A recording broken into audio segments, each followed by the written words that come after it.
So last time, back in November, you guys had been sort of unwinding some of the questions that you guys had after coming face to face with Valen himself and one of you almost dying.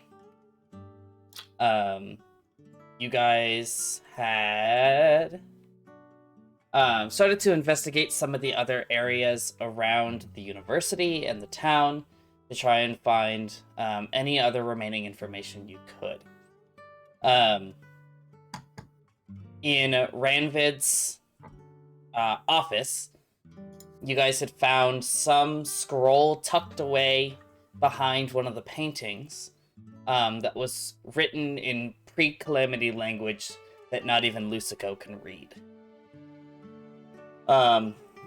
While investigating Genevieve's room, one of the students in the university that ended up likely becoming a member of the NCG, you found a scroll for the cantrip Firebolt that was imbued with some dark energies. A good chunk of the student body has disappeared completely without a trace. Lucico offered you all an opportunity to come with him to his family home, where he was looking for his father, Weiserin, only to find that a note saying that Weiserin has left and is looking for Lucico. And when we ended, Althor got a notice from a sending spell that Bolivar and Kaladin have both gone missing. As you guys were unwinding, trying to figure out your way as to where to go next, the market in Felinora was attacked by some raging elementals, where you guys drove them off before they caused complete devastation to the marketplace. And the rift above where the university stood started to grow slightly smaller afterwards. And that is where we left off.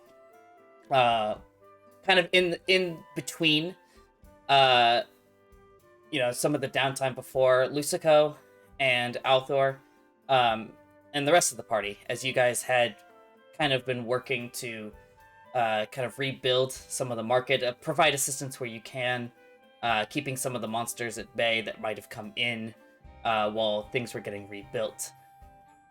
Between that, you all have received some payment. Callum, Edwin, and Anya, you guys have been paid in terms of 25 gold each. And Althor and Lucico, you guys had asked the local leathersmith and blacksmiths to kind of piece together some custom studded leather armor for you. And you guys should see that in your inventory. Easy. Did you add the gold dress too? I have not added the gold. Those of you that, the three of you that get gold, go ahead and add that yourself. Is it 25? 25 each, yep.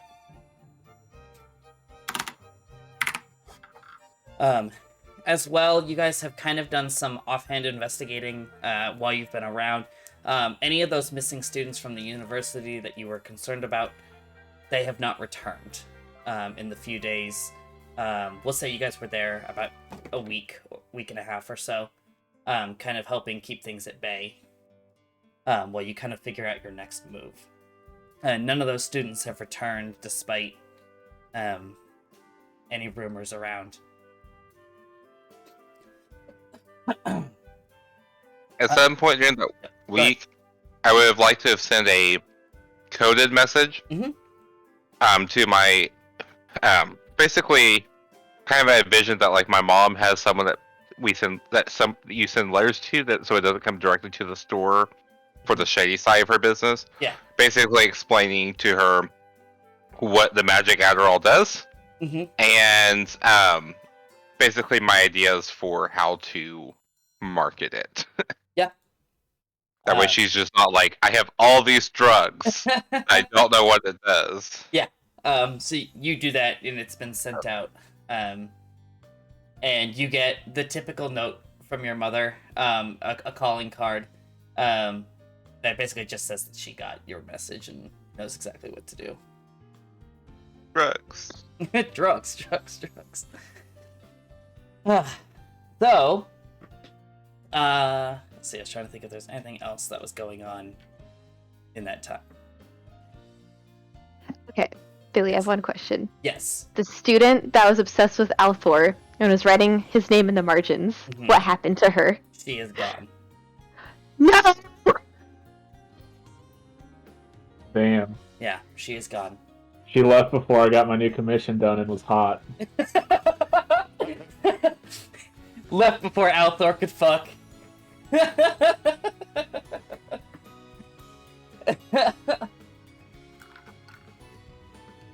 So are we just kind of like chilling while everyone else kind of needs, everyone else finishes up what they want to do before we hit the road, or? Yes, there was a detour that I know Edwin wanted to take.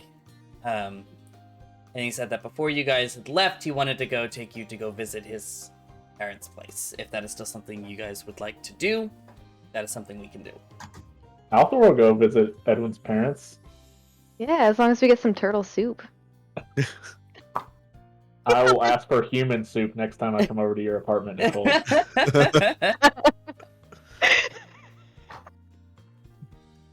Alright. I'll join as well. Just in case it's not clear. I was about to question some things. Oh, yeah, rough start back. I think we might have a character death somewhere. I don't know where, We got but a it looks PvP match. as you guys kind of pack up to trek, the journey to Edwin's home is not too far off from Felinora itself. It's a little bit southwardly from where you are now. And when you finally do make it into town, considering the vastness of the few cities you've been to, this is the first of the, aside from your own hometowns for most of you, this is the first time you've actually run into a small village, just a couple houses, maybe an offhand market, just like a central building. But everything is everything is function in this village. There's no decorations, there's no luxuries, if you will. The houses do exactly what they need to do. The glass is barely held together through many of them. But as you approach, as Edwin leads you off to his home, you hear some music coming from inside. Some sort of singing. And in the front, you see a turtle woman out in a little garden in front of the home, working. And she looks up and goes, Edwin, is that you? Hello, Mother. Oh. And Edwin kind of fast walks over and leans in for a hug. And she returns, she goes, it hasn't been that long since you've left, but how you've changed. I kind of turn to everybody else and I'm say, everyone, this is my mother, Floria. Oh my goodness, it's so nice to meet you all. Please do come in. And she, very quickly, as she runs past her garden, she grabs like a handful of vegetables that are ripe, and she rushes inside, beckoning you to follow. Before we walk in, Althor is going to lean over to Edwin as we're walking towards the house and asks if it's a shoes on or shoes off house once you get inside. Well, we're turtles, so we don't really wear shoes. The shoes off. Got it. He'll take his boots off before he goes in. Okay. As you guys walk in, you see, again, most of the furniture is very plain, kind of chunks of wood, just kind of slapped together to make tables and chairs. They're not, pristinely crafted by any means. There's the central living area, a small upstairs to an attic. You can see kind of like a branching sort of floor plan where you can see the kitchen and the bedrooms and, a very small pantry leading off of the kitchen. But on the inside, you see a turtle man working on some sort of gaudy dance number and singing, and he sees you walk in, and he stops, almost as if slightly embarrassed. He goes, "Oh, Edwin." Oh, don't let us disturb you, Father. Oh, no, it's just so good to see you. Then I turn to the party. Everyone, this is my father, Arwen. Would I? Oh, good. I can't remember if we established. Would I have heard his father's name before? Through my father? Yes, I would say so. I would imagine that at least... You know what? Why don't you roll me a history check with advantage? Rolls. Rolls! Rolls. History. Oh, nope. I just changed my proficiency. Hold on. I clicked the check mark instead of... Oh, God. Yeah, you gotta click it a couple times. Stop it. There we go. Ooh. Still, just given your background, I will say that you are familiar with this name. Okay.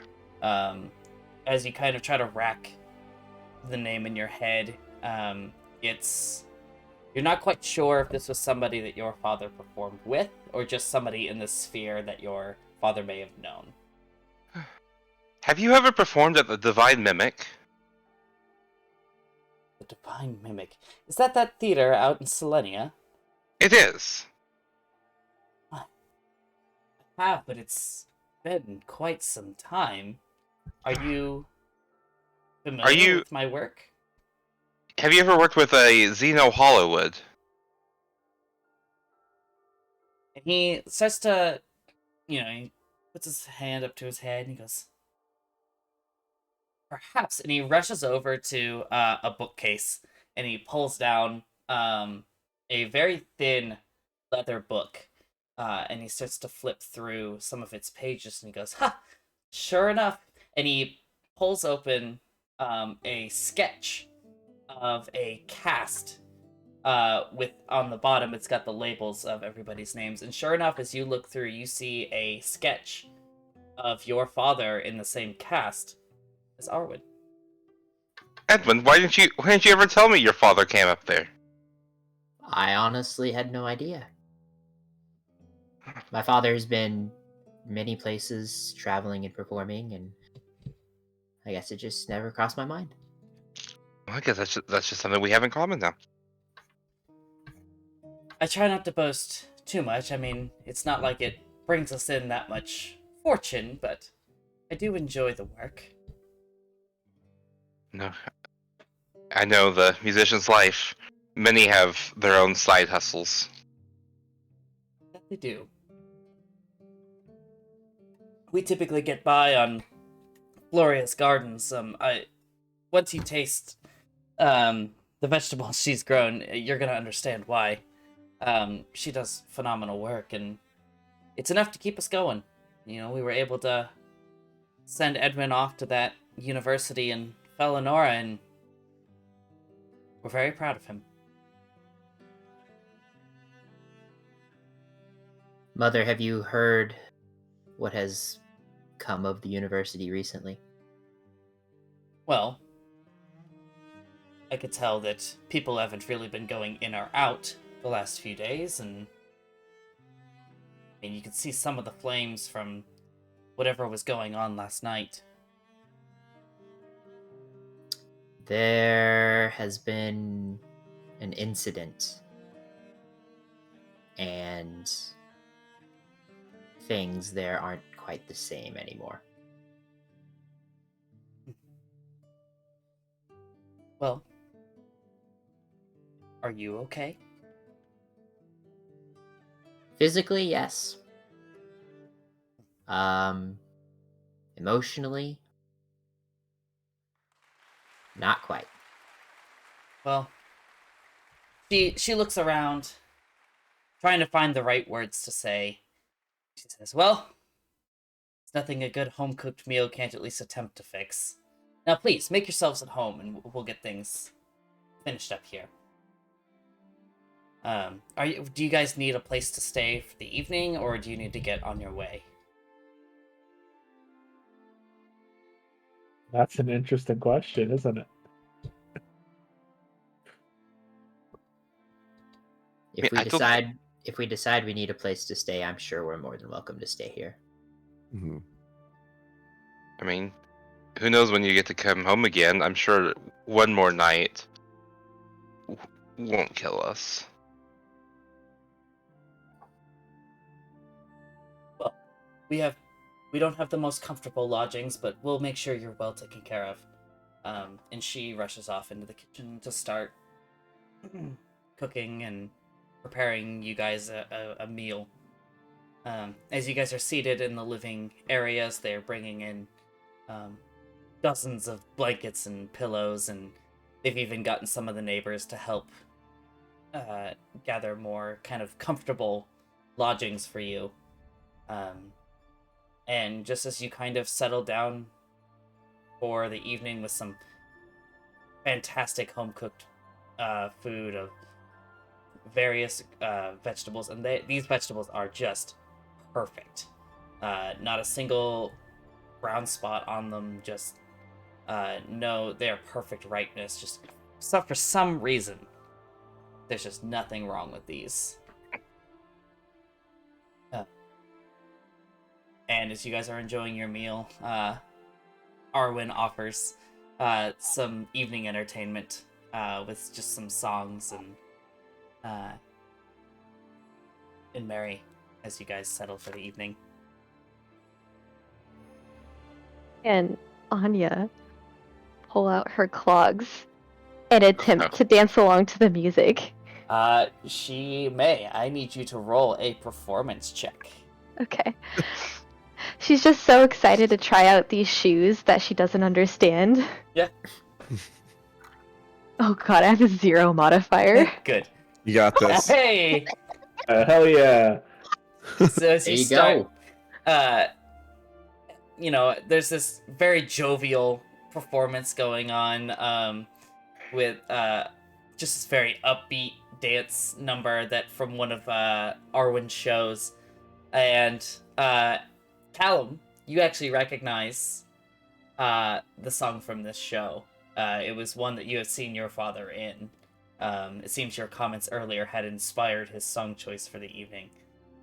And he sees Anya just stand up, reach in her pack, start to slip on these clogs, and he gets so excited that you are about to join into this song, and even more so that you join in with such enthusiasm and honestly a little bit of natural skill that allows you to kind of move just right alongside him, and he is elated with this kind of spectacle going on.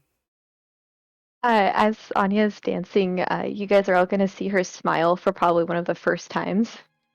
Damn. Whoa. Lucico's gonna be visibly uncomfortable with all of the songs and dancing, and is gonna just try to focus more on reading his book instead. And just kind of as the night goes on, you guys are filled with good food and cheer. Probably the first real sense of community since you started your adventure. For a night, you get a chance to have a normal evening. As you settle down for the evening, Arwen goes over to you, Edwin, as everybody's kind of settling in for the night to go to sleep. He goes, Edwin, would you come with me outside for a second? I don't want to disturb your friends. Edwin shakes his head and stands up. He takes you outside. There's within Floria's gardens, as you go farther back past the house, you know that she's got a pretty sizable set of gardens for different things. And you've got this, probably the only luxury that you know this family has,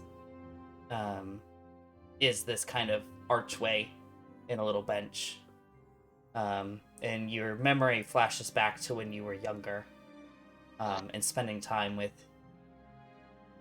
your father and mother, both learning some of life's best lessons here.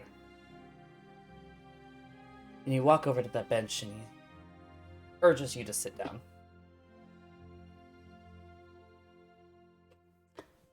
And he goes, Edwin,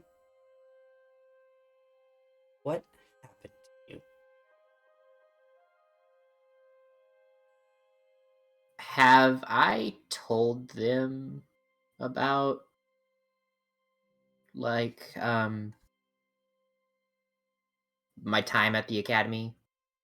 You might have. I'll let that be your decision. I would imagine they would know about the attack that occurred during your time there. But I don't think they would know the specifics unless you would have told them. I feel like I maybe at some point would have mentioned Hazana at some point. Okay. So I'll go ahead and say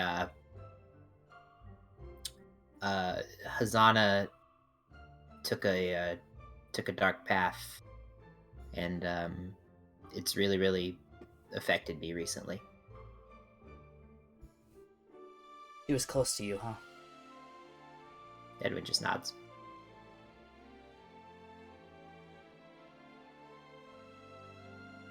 Well, I know it's not the easiest thing to see someone that you care for go down a destructive path. You have a lot ahead of you. And whatever happened, well, it's been a while since I've seen you, but it feels like you've aged a good 30, 40 years in the last 5 since you've been in the university and studying and traveling. I've been a lot of places, seen a lot of people, met a lot of people, and yeah, the recent events have taken a toll on me. But I know that life goes on, and we got to move forward, and we're going to try to make things right. He smiles. He goes, Edwin, you always were stronger than I. And we never had the best way to get you what you needed. But I'm proud of the man you've become. I hope one day we can get that cheer back in you. And Edwin lets a little smile out. And he looks off to back at his home and he goes, your friends. You trust them? With my life. He smiles. He goes, well, they seem capable. And it makes me feel better knowing you're in good hands. Now, it seems like you've got a long journey ahead of you. Why don't you go get some sleep and we'll get you set up in the morning. Edwin will stand up, give him a hug, and then walk back to the house. I have a quick question. So for the rest of us, is there like guest rooms for us? You guys have kind of been scattered around the living room. You've gotten like makeshift cots donated from some of the other families in this village. that have offered you some lodgings. Edwin gets his room, so whoever he's willing to allow with a sleepover. Otherwise, the rest of you are in the living room.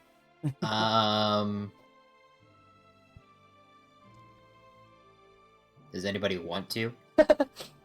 Who wants to sleep over with Edwin? I can sleep under your mean- bed, Edwin. I don't Uh, have a picture of my. Go, sorry. I'm gonna pull- Lucico isn't very tired anymore, so he just needs a chair and wants to read. I'm So just it's- picturing Edward in his shell, it's just a blanket over the shell. Oh, that's so cute. So Althor? Yeah, let's do it. So Althor will be under the bed then? There's room. There'll be room. So the rest of you have lodging in the living room, and Lucico, as you've said, that you don't really need to sleep. They've, you know, they have a chair for you. They've made you a nice cup of tea, to kind of go with your reading for the night.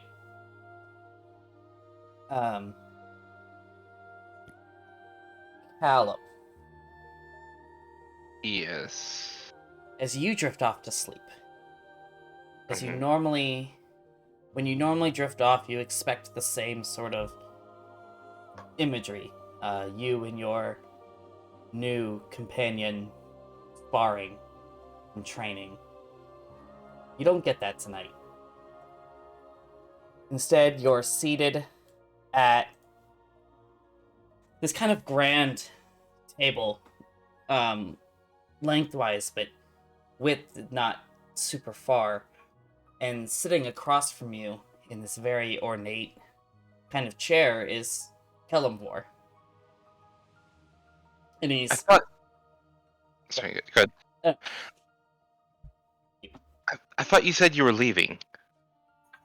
I did, but I'm taking a brief respite. And he's got in his hands a deck of cards. And he is shuffling. And he sets the cards down. He cuts the deck in half and slides half of them your way. I know this is- Yeah, go ahead, sorry. I know this is a little bit different, but this is important too. Are you familiar with the concept of war? I mean, I don't think there's been a war in Valencinia in a long time. Not in the traditional sense, but in cards, mind you. No. I know a few card games and tricks, and I'm going to kind of take it and do kind of like a fancy shuffle. Because, oh, you've picked up many a parlor trick. Because the way this game works is you will draw a card, and I will draw a card. The card of the higher value wins, and both cards go to the victor. So for the purposes of our game, though, we're gonna roll a 1d11. Okay. So, what we're gonna do is we're gonna prep it. We're both gonna roll 1d11.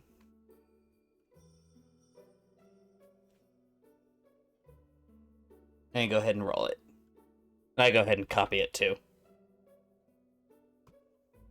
Okay. So, you pull your first card. Be the equivalent of an ace. Mhm. In this regard, he goes, well, it appears that you've won this first round. And he takes both cards and he slides them your way as he starts to prep his next card. Go ahead and draw another.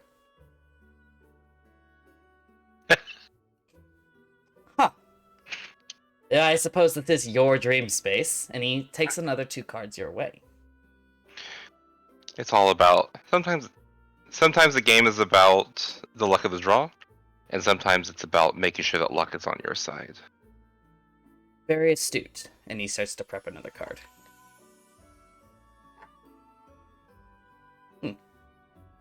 And sometimes it doesn't always go your way. Now, what's interesting is he pulls his cards back. What do you notice about this game? What happens to the winner for this game? Each round, as he starts to prep another card. Well, every time that you win, you get stronger. You take from your enemy. That's true. And as you both lay down 4s, he goes, yes, the winner takes. Of course, as a stalemate, we both lose these cards as he shoves them off to the side. Now, as he preps another card, what happens to the loser? What are The they loser, left with? gets, the loser gets weaker until they have nothing. And as he starts to prep, we both rolled 3s and then those Again. cards get to the side. As you start to prep the next card, and you blink for just a moment, and that vision of Kelemvor is gone, and is replaced with Vatlin. And as he preps his card, he says, in this game of war, your war, if you will, which side do you think you're taking from? Are you adding to your own strength, or the strength of those you claim to protect? Or are you taking from those you choose to protect? That's the thing about war, isn't it? It's not as cut and dry as the card game that we're playing. If you say so, as he takes this next set. But I would imagine it's not too dissimilar. You take an artifact, you get stronger. But what do you think is going on behind that? Do you think you're doing the right thing? He flips a card. I mean, we can only hope. Isn't that what all anyone can ask for? Is that hope your driving force as he takes your cards? Is it good enough? Well, I think at the end of the day, that's decided by who wins, isn't it? I suppose so. As he starts to as the dreamscape starts to fade away, he goes, well then I suppose may the best man win. Till next time. Althor. What's up, G? As you kind of drift off to sleep, you tend to have dreams that are reflective of your past and ways to improve, to protect. But tonight is different. You are having a dream of these stone walls being encased around you. And as you kind of realize, you gain control of your dreamscape self, you find that you only have one direction you can go. And as you start to walk, you have a path, a choice. A stone path leading left, and a stone path leading right. No indication as to what leads where, but a choice. Well, Althor is a man of action, so he'll just flip a mental coin and go left. As you head left, you find yourself at another crossroads. One that you kind of make the same mental check and head a direction. And as you kind of start to wander through this stone labyrinth, you are confronted by Bolivar. He goes, Althor. A little lost this evening, aren't we? I suppose so. What brings you to my dreams, Master Bolivar? Yeah, well, I was in the area, stopping by. you gonna get yourself out of this maze? I'm sure at some point I will. So as you have this maze, I'm not gonna make you solve like an actual maze, but Thank you. what is Althor's process for getting out? Is he one to just wander? Does he make a mental map? What does he do? He would probably realize he doesn't want to waste energy double backing or whatever. So he's going to probably just keep track of where he goes, and only expend as much energy as he needs to try to get out of there. Okay. Why don't you roll me a survival check? Got it. Oops.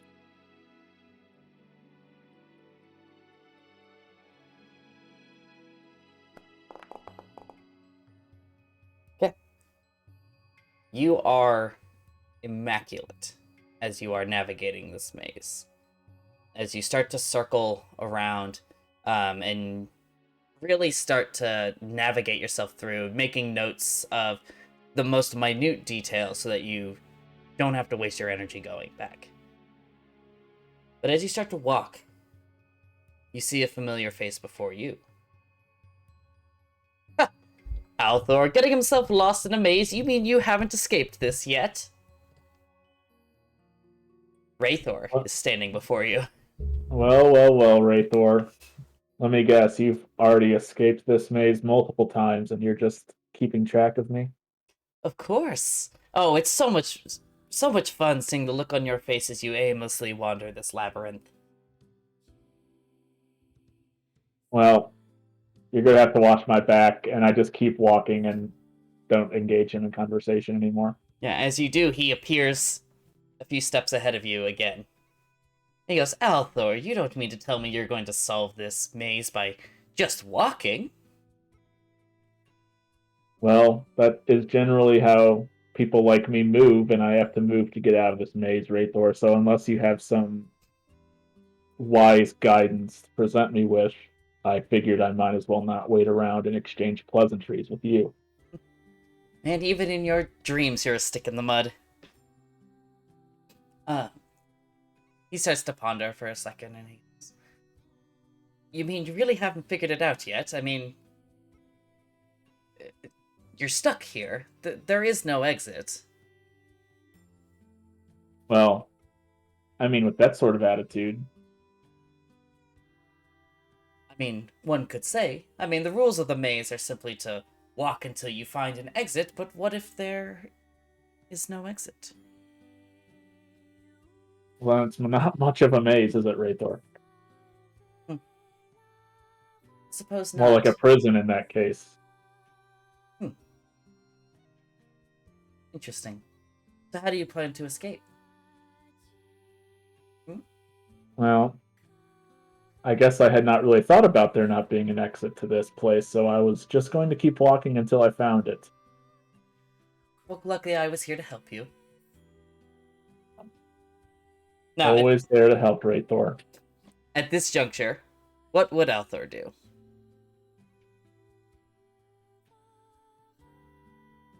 He's probably conflicted because he does not want to accept help from Raythor, but he also doesn't want to waste his time in this maze anymore.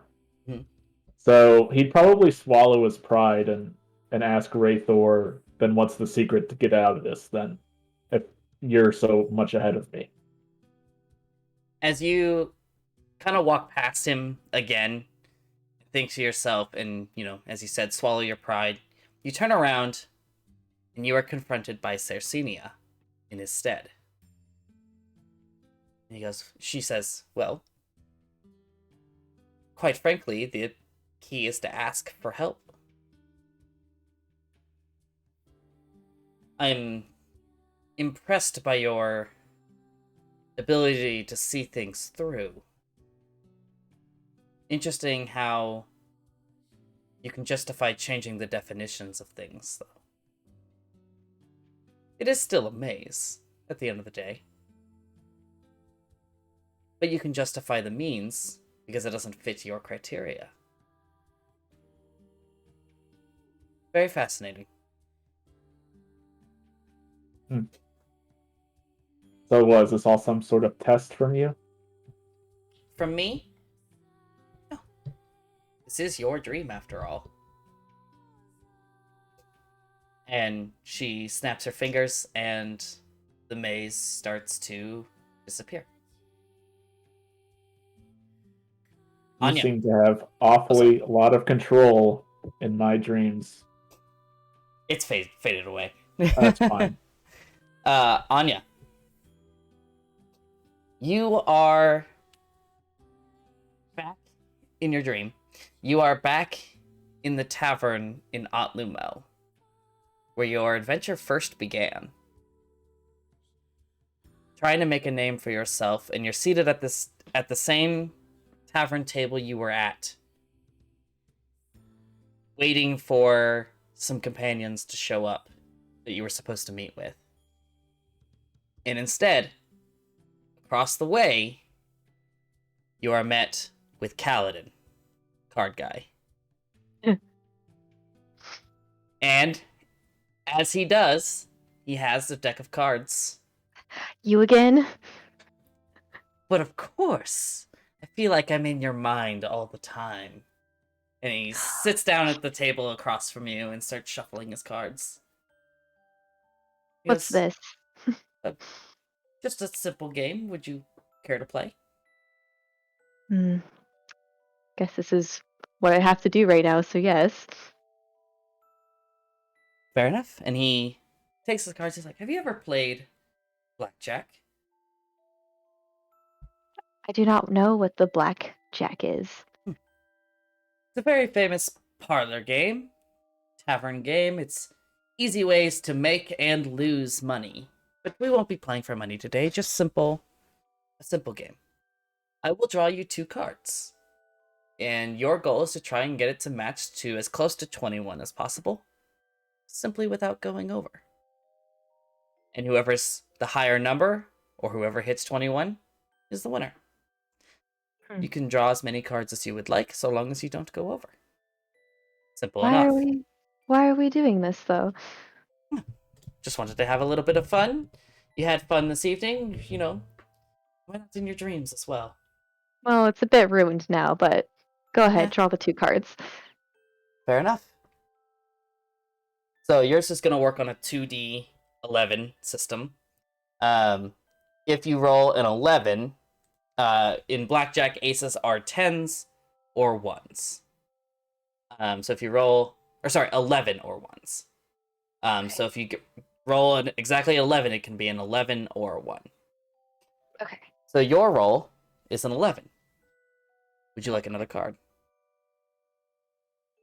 So this is an ace. How No. much is an ace? So okay. this was 2D11 and it just added them together. So you rolled a 7 and a 4. So you have a total of 11 right now. Okay. I'll take it.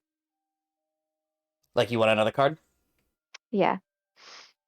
Okay. With a 4, puts you up to 15.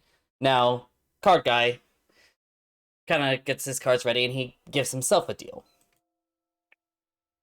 He hits an 18. He goes, I think I'm gonna stay there. So in order to beat me, you have to get higher than an 18. You're currently sitting at 15. I'll draw one more card. Very well.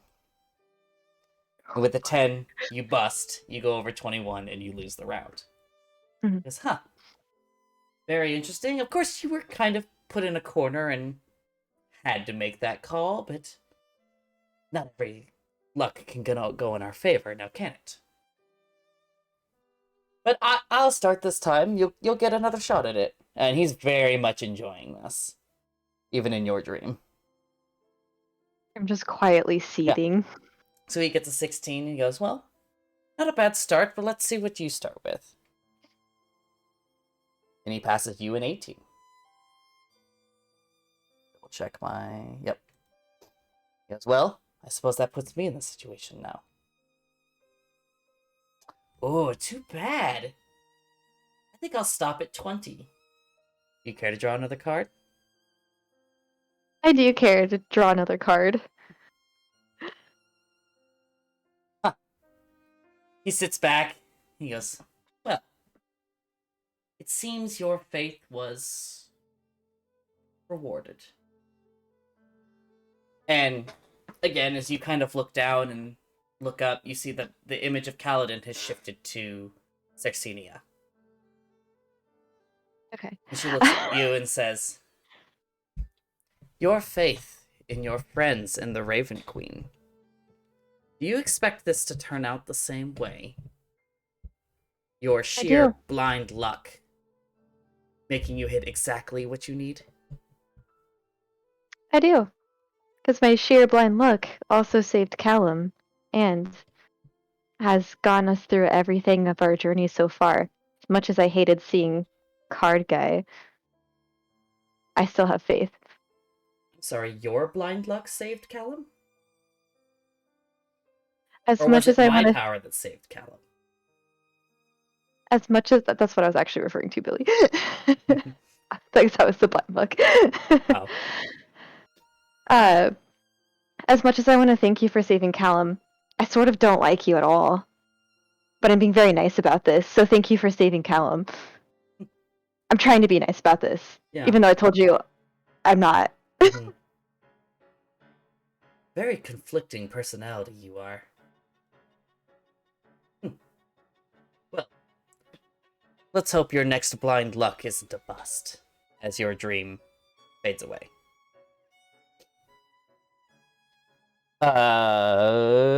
Lucico. As you are reading, you hear the call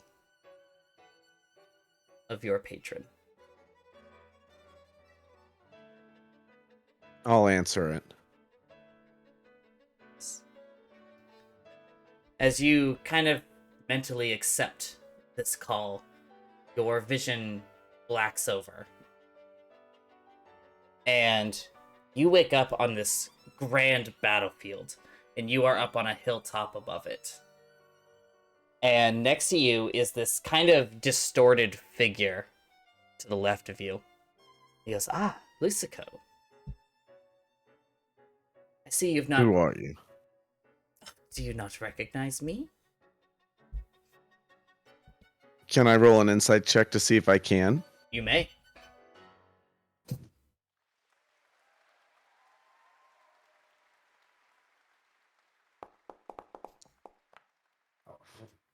You don't know him. Yeah, I was gonna say it won't even matter with my my Yeah. +4. Yeah. Yeah. Yes. Well, it doesn't really matter at this moment. I have a task for you. And let me pull you to the scene. Wait. Let me pull everybody to the scene. Damn it. Pull to scene.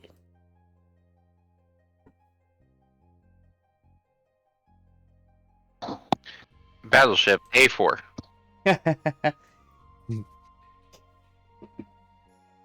While this is loading and getting everybody in, I have a task for you. On this battlefield, hidden under the earth, are 3 goblins. I would like you to position a strike. The catch is, you only get 6 shots. But for a price, I can reveal a 4x4 square for you. What is your price?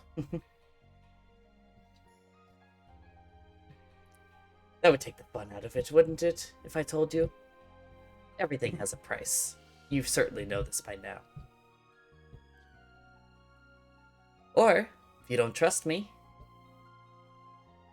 all your shots.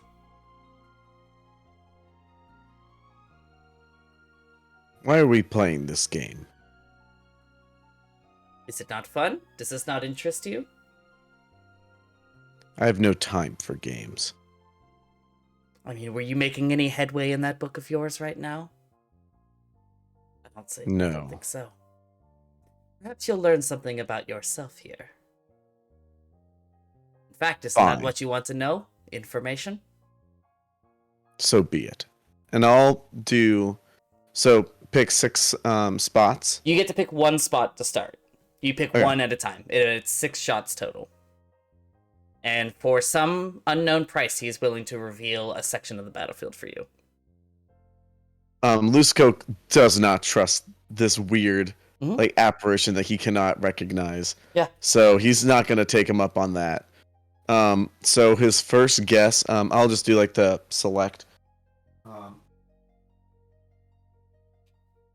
Yep. Will be here. Yeah, as you make your call for B9, no, fucking Mhm. stop. I can't draw over it. Damn it. It's fine. Oh, wait. Send it back? Does that let me do it? Nope, never mind. Doesn't matter. This catapult launches some boulders at that spot, and as it strikes the earth, you see that there is nothing there. And your first shot has been expended. Whoops. Oh, that's why it wasn't working. Yeah, there we go. As well. Not such a good first shot, now was it? No. Or not, you have 5 more. Or, I'm willing to provide a surface.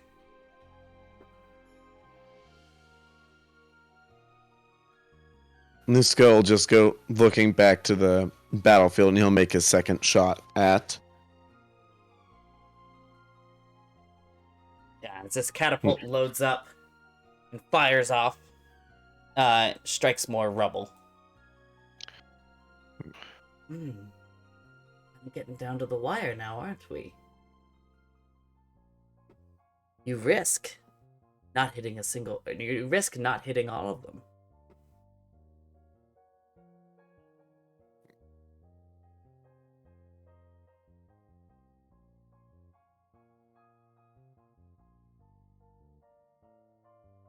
Lusco will just still be stubborn, and he'll pick another spot.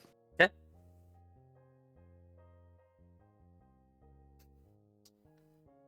As you call your shot, another miss. He goes, "Ah, how foolish do you think I am to hide in the corners?" It's graceful, honestly. I would have hoped you'd think better of me.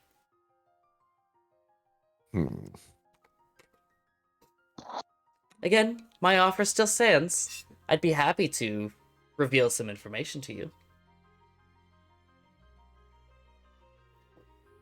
Though blindly giving into a price that you do not know that you have to pay is foolish.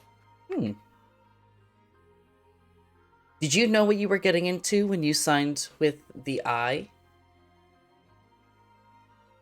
Were your terms clear then? Do you know what you're giving up? At least giving up what I had. And I didn't want it anyway. Just something different is all I need. You think that's all? As far as I feel, yes. Well, if that feeling is enough for you, call your next shot. Let's go make another one.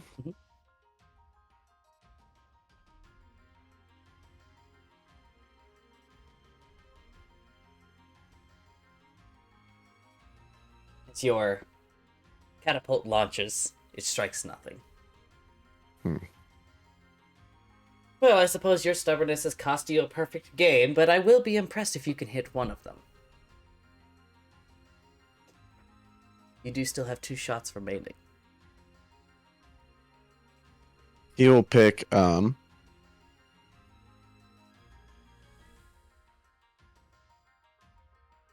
Once again, it strikes nothing. And at this, the man to your left has no response. He simply waits for you to call your last shot. and then Lusco's final shot will be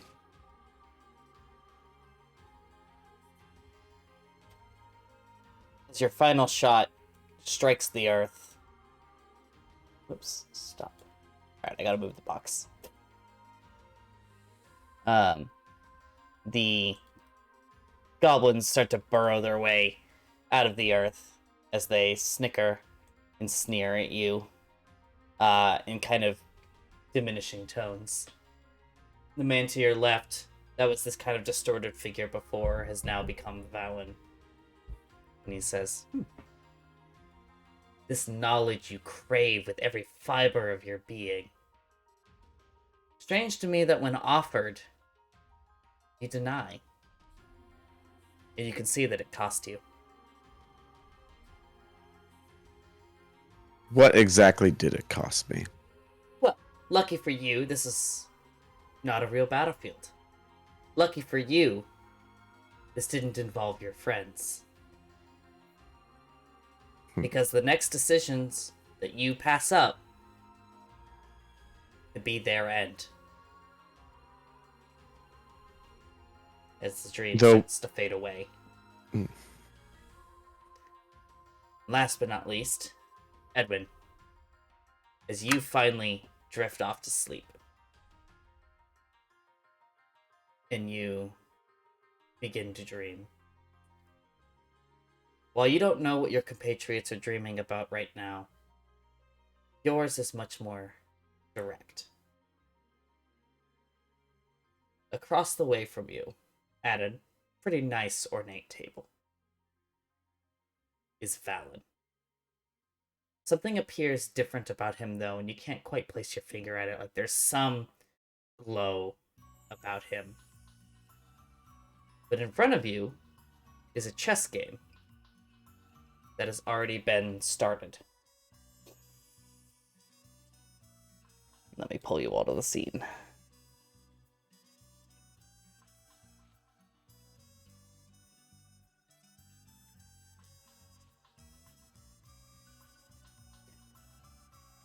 And Valen looks at you.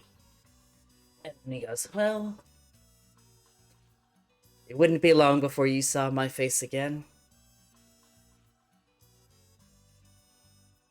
Now, how about we sit down and play this game that was left unfinished, shall we? Edwin kind of just stares at the board. And he kind of looks back up at Val and he's like, is this to prove a point or something? Potentially. But we can get down to the brass tacks here in a bit. He goes, you know what? I'll even let you make this first move. I know I've put you in an unfair position, but you've been in this position before. And as you start to navigate the board, you start to notice that you are in check. You are the white pieces, and Valen is taking up the mantle of the black pieces here. His king is front and center, but with that queen in its place, you are in check and have to move your king somewhere.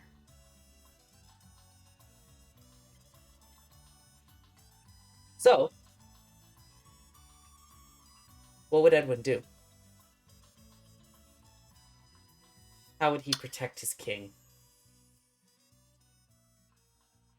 He's going to throw the knight in front of it to block. As you grab the knight changes. It shifts appearance. The plasticky, or the metal chess piece kind of melts away. And in its place stands Althor.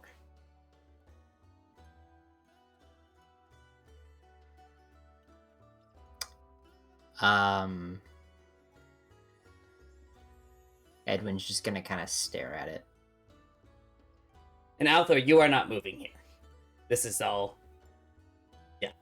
That's not hot Althor, so I don't know who that is. Oh, okay, sorry. You have to update your picture. No, I'm kidding. I had to say it though. yeah, it's good. Valen looks at you and says, Edwin, is something the matter? It is your move. Edwin's gonna put Althor down. And he's gonna move the bishop to F2. In similar fashion, you start to grab the bishop. Turns into Callum. And you start to notice the rest of the pieces shift as well.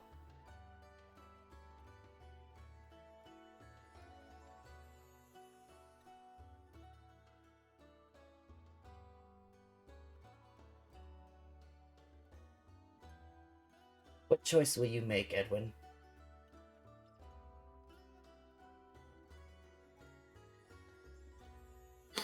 Edwin's going to take the Edwin and lay it flat.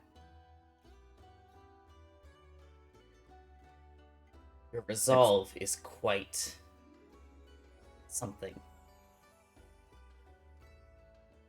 Willing to lose the game entirely and let the other pieces be taken.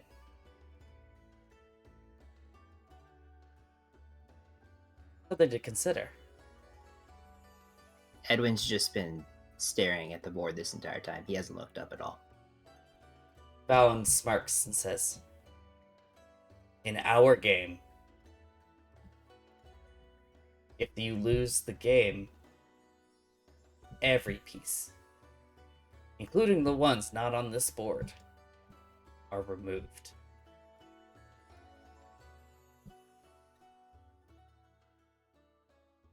Your resolve could doom this world.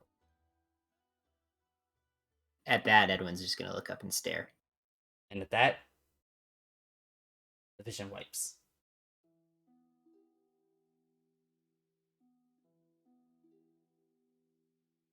Okay, you're gonna pull to see. As you all wake up from your not so restful sleep,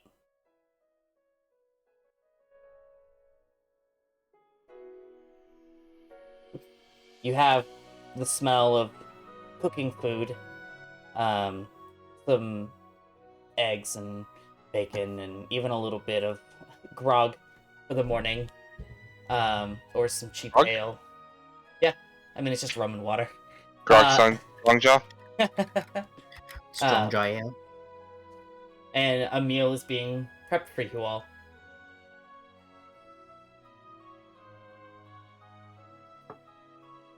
And Floria walks in and starts to hand plates off to you guys. Goes, oh, good morning. I hope we didn't disturb you. Not at all. You have been a very gracious host. We are very appreciative. Aren't we, Anya? You're Off is muted. muted.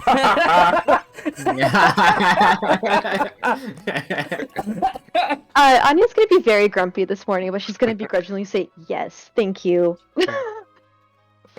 As Floria is passing the food around, she goes over to Edwin and goes,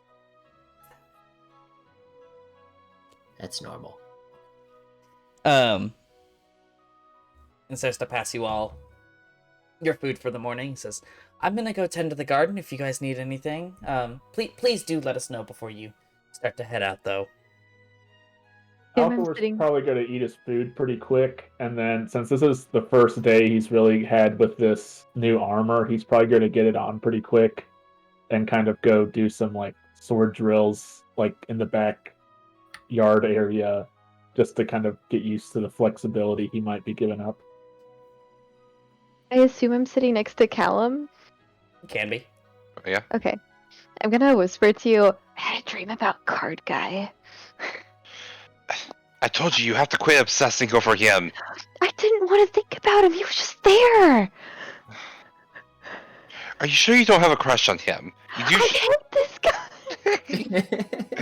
You know, there was this one girl when I was little who always picked on me and was mean with me. She told me she hated me, but Mom always just said that meant she liked me. And then one day she kissed me. Can we be sure this isn't the same thing? No, I legitimately don't want to interact with Card Guy. He was just there playing blackjack with me. Okay, you gotta remember not to drink before bed again, I guess. This is what I get for trying to have fun. Do you... Just to be clear, because a lot of weird things have been happening, this was just Dream Card Guy, not the real Card Guy, right? I'm assuming it was a dream. It was Kaladin, right? Kaladin. Yes, the character I gave a name to, nobody wants to use. Classic. Yeah, classic. Well, while we're on the topic of dreams, I had one last night that something's been bothering me for a while, but I feel like I have to ask now. To be clear, that your people, they've been sacrificing people for the Raven Queen for generations, yes? Yes, the Raven Queen chooses a disciple every so many years, and once that person gets trained up to become and step into that role, instead of stepping into that, they have been sacrificed. But with you, she changed her mind. Well, with me, she actually was able to talk to me and pull me into her realm to tell me that everything I had grown up to believe was false, and that the sacrifices were happening so that the powerful clerics of the town could remain. I don't know if they're clerics necessarily. I don't remember the term Billy used. Mages were to stay in power instead of the Raven Queen, so they would always kill the Raven Queen's disciples. And you thought that she had sent you a guide, Mm-hmm. but that guide ended up being Sarancinia, Exactly. who And ended up orchestrating this whole thing. it does make me question. Was it the Raven Queen that even talked to you? Or have you been working with Sarancinia this whole time and you didn't know? Well, I've been taken to Shadowfell, but I suppose that could have been a dream and all untrue, but I have to maintain my faith that my power comes from the Raven Queen. And now she's gone. After Sarancinia reveals herself, the Raven Queen conveniently disappears. I'm worried. I do have many qualms with this as well. Did Kelimvar disappear as well? Did he ever talk to you? He did say he was leaving, but once again, I know how you feel, because once again, I must have faith. There are so many coincidences in your story, and we found out how many of those coincidences in our lives have been orchestrated by her. My best guess could be that I am indeed speaking to the Raven Queen, but perhaps she was in league with Sarancinia and sent her to join me, or Sarancinia inserted herself into our story without our knowledge. Just Or you're correct. Just be careful. I'm not saying that, even if you were a cleric of Sarancinia, I'm not saying that's necessarily a bad thing, but I don't trust her, and I wouldn't put deceiving us above her. She's already done it. Pretty much the entire time we've all known each other.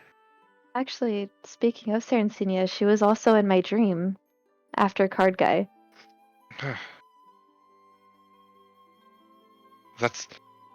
I feel like that might be the more troubling part of that dream than Kaladin. That might be my personal bias coming in.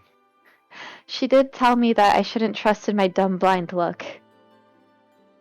My faith. Trust in her? Is that what she wants? Maybe she's mad that her plan didn't go according to plan and we didn't fall in line like good little soldiers. Definitely gave me that feeling. Question for you two. Are you speaking loud enough that the other people in the room can hear? I think when I started my conversation with Callum, I just sort of like whispered it to him since he was next to me, but... I don't know if I'm intentionally... Because it's just our group in here, right? Yeah. The Edwin's parents are not present. Yeah, I mean, I don't know. I necessarily feel we need to hide it. I'm not like, I wouldn't say I'm my normal boisterous self, because that feels really like callous for the situation. But yeah, I think I started off whispering just to like be like, "Hey, Callum." Yeah. But just trying I'm to sort think of. yeah, I'm just thinking for our other two that would they hear your conversation? Yeah, probably. Okay. I'll say, Lusco's gonna walk over and say, I had a vision last night. I saw. I'm blanking out on his name. It's not Circina. Valen. I saw Valen. Mm-hmm. Edwin looks up from his food and he says, I saw Valen too. Was he being just as smug in yours? I wanted so bad to shoot a magic missile at him. Why didn't you? It's a good question. The thought escaped my mind as well. Instead, we played a little game of chance. How I hate games.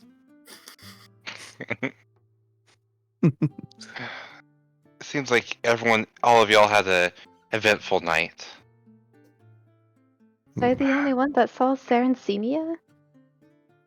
Perhaps. Maybe you must ask Althor to find out if he saw Circenia. Can't help but feel this is quite odd.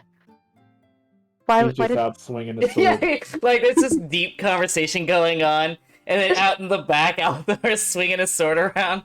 And he's like making adjustments to his armor, Yeah, like yeah. trying to get the best flexibility out of it he can. In my head, I'm just picturing it's that video that Joe Cat made, the rhythm game.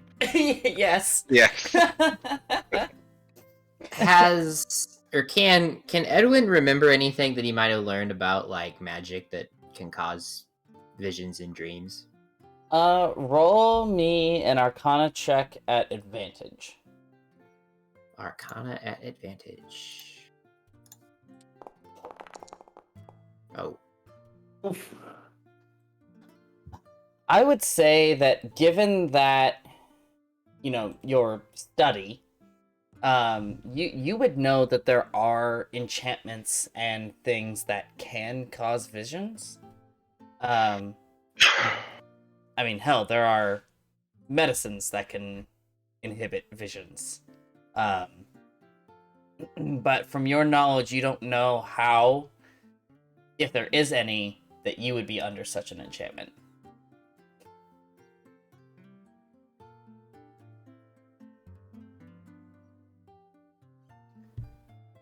As you guys start to kind of get finished up, Althor, as you've kind of made your adjustments to your armor and you kind of stroll back in, as the group is starting to kind of get packed up and ready to go. I have to ask, I'm asking DM to players, was it still Frostra in that area of the map that you wanted to head to? Or was there a different place that you guys wanted to take the next leg? I think Frostra is what we decided, I think, last time. Yeah. I'm still that's good what with we that came up with. decision. Yeah, because that was the other lead that we had whenever we were wanting to go through and explore. So this is the one loose end that we still have. Might be a good chance to also look into the whole Raven Queen situation. I don't know if any questions can be answered. God damn, I'm done right now. Role playing over. But even if there are no answers to that question, maybe there's answers to questions we haven't thought to ask yet. I am curious to hear my parents' side of the story, if they knew anything going on. I left in such a hurry, I never spoke to them. As you guys start to kind of get packed up with your belongings and returning some of the borrowed materials, Edwin, your parents, walk back in. They say, Edwin, we really are proud of you. And they look to the rest of you and they say, thank you so much for taking good care of Edwin. Edwin's gonna walk over and give both of them a big hug.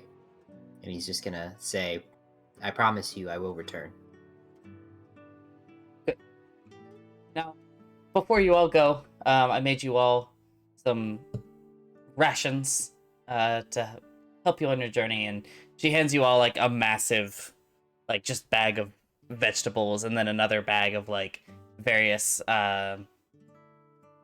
like sweets and other things for you to take on your journey. Yeah. Just remember, if you ever need anything, the Sable Raven and Sarah and Selenia. Selenia. Sorry, I like the same style of names. That's okay. My brain just destroyed out for that. The Sable Raven in Selenia Keep. The doors are always open. Well, okay, the doors aren't always open, but you know what I mean. If anything ever happens, it's a safe place. You see Arwen look over and goes, "Huh? Is your father still up there? Yes. I might have to take a trip up there." And you guys start to head off to Frostra. Felinora is able to provide some horses if you guys would like. If you prefer to travel on foot to keep your steps quieter, that is up to you, but it will take longer. Also with going up to Frostra, do we need to worry about the cold at all? It will be quite a bit colder, but you guys have the necessary materials to stay warm. What we need is just a walking fire. Just a living fire. Is Edwin able to ride a horse? Yes. Could get you a big old war horse. Yeah. Clydesdale. Clydesdale. Yeah, I'd say so. Okay. We'll say we can. If not, We just we'll get you a little the equivalent of a wagon. I guess just a carriage. Let's just do that anyway. A wagon? Yeah, you get like a little wooden wagon that trails behind one of the horses. I want it to be a sidecar so bad, but I don't know how that would work. Sidecar? I do like Pony. that, yeah. Alright. Who is leading the way to Frostra? Who is navigator? I think maybe Althor would be pretty good at it. He has no fucking clue where she's going. Wait, isn't this your place we're going to? Yeah, but the only knowledge I've ever had is running away from it, so I took all of the the back roads to get to Alamel. Okay. Following a cat. Yeah.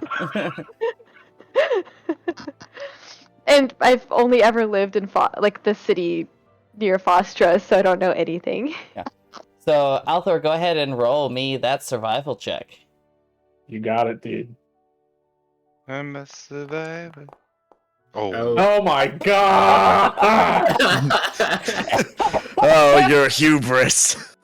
I Well, will. my modifiers are good, so you guys can understand why I would think that. We are screwed. I will say, Can I give him guidance? you have maps. You have, trade routes you can follow. So what I'll say is you are taking the main trade route because you don't know any other route, or you're struggling to recall some of the lesser known routes. He didn't pay attention in geography class. Yeah. Damn it. You guys make it pretty soundly up to Delcrin without any trouble.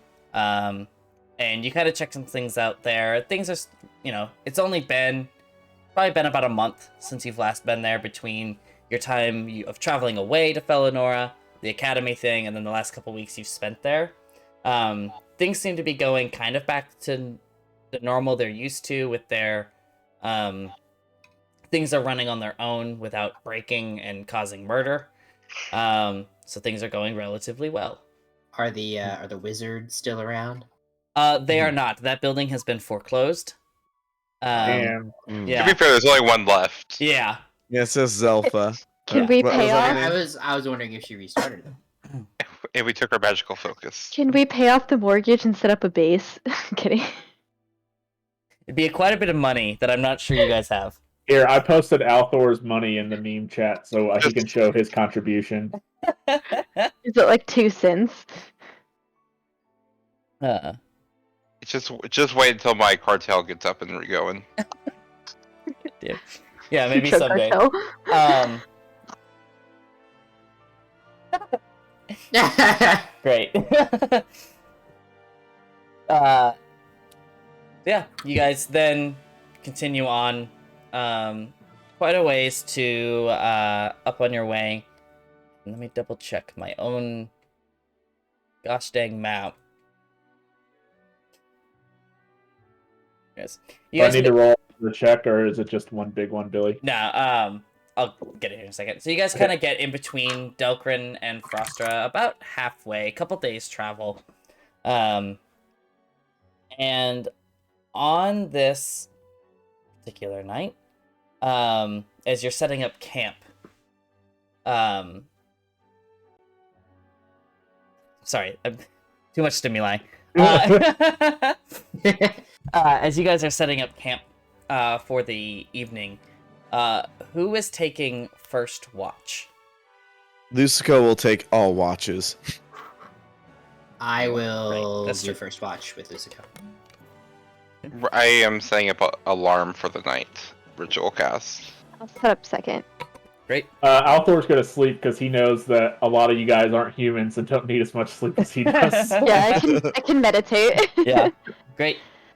All right. So as you guys are setting up camp for the evening, Lucico and Edwin, go ahead and roll me a perception check at advantage. Let me do physical dice. Go for it. You said advantage? Mhm. 21. All right. With a 21 and a 13, the night is clear. No issues. Hmm. Anya, you said you were taking second shift? Great. As you take the second shift, I need you and Lucico to roll me another perception check at advantage.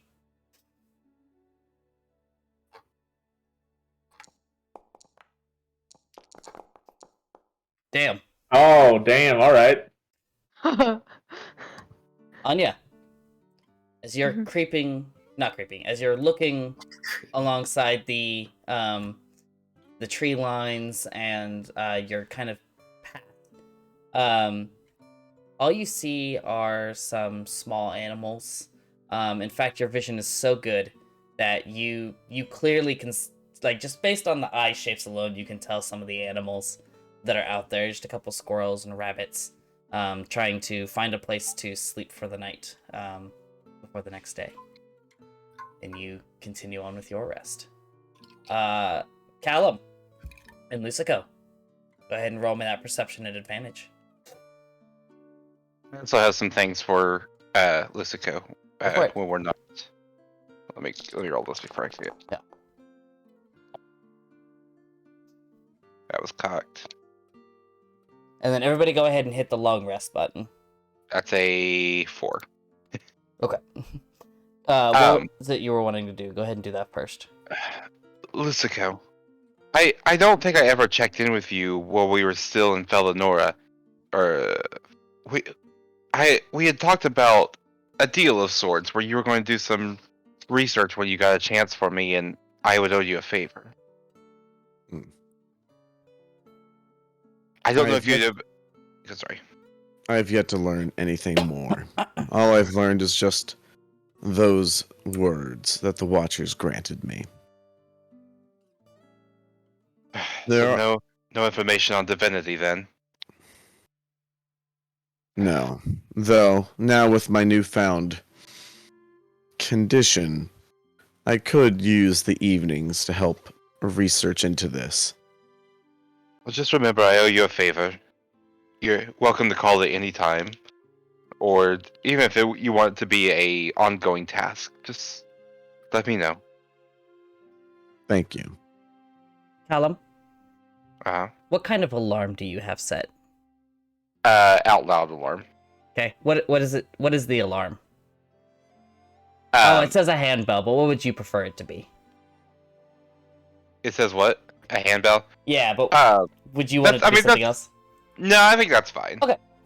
As you guys are having this conversation, you hear the sound of a handbell just going crazy. And you recognize it as your alarm spell going off.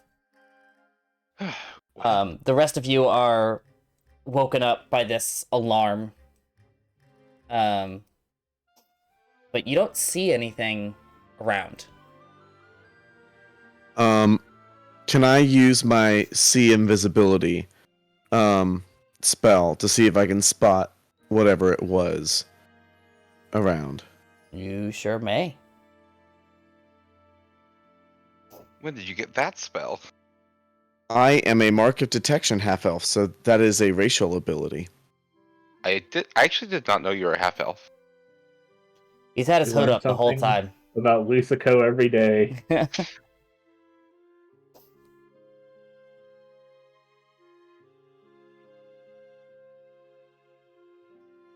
Yeah, as you start to weave this spell, as soon as it takes effect, you see the ghostly figure, or 3 ghostly figures trying to run into your camp and starting to grab any of your materials that they can. Do we see our items start disappearing or floating? Yes, those of you that can't see invisible stuff, yes, you see your items are just like... you kind of see them start to move, and then they disappear. So are they all right by each other? Yeah, they're pretty much all scrambled around in your camp trying to grab whatever they can.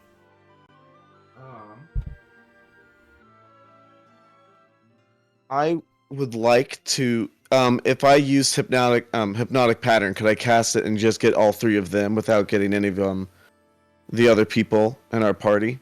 Let's see. Level, oh, 3rd level?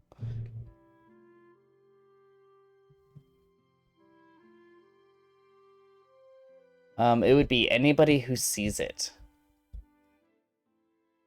It has a range, though. Yeah, It's a oh, 30 I see. foot cube. 30-foot cube would absolutely take in everybody. Let's see. Oops. So that would be everyone in our camp? Mm-hmm. Everybody would have to All make right. the save. Okay, I'm not gonna do that then. So dead. How about I am just going to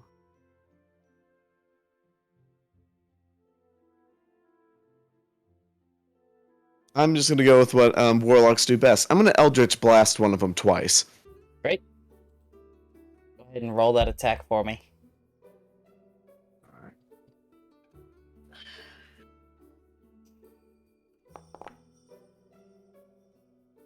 The first one will hit. Go ahead and roll again. That one will hit. Go ahead and roll your damage twice. And then make sure it adds your charisma. Bye, camera.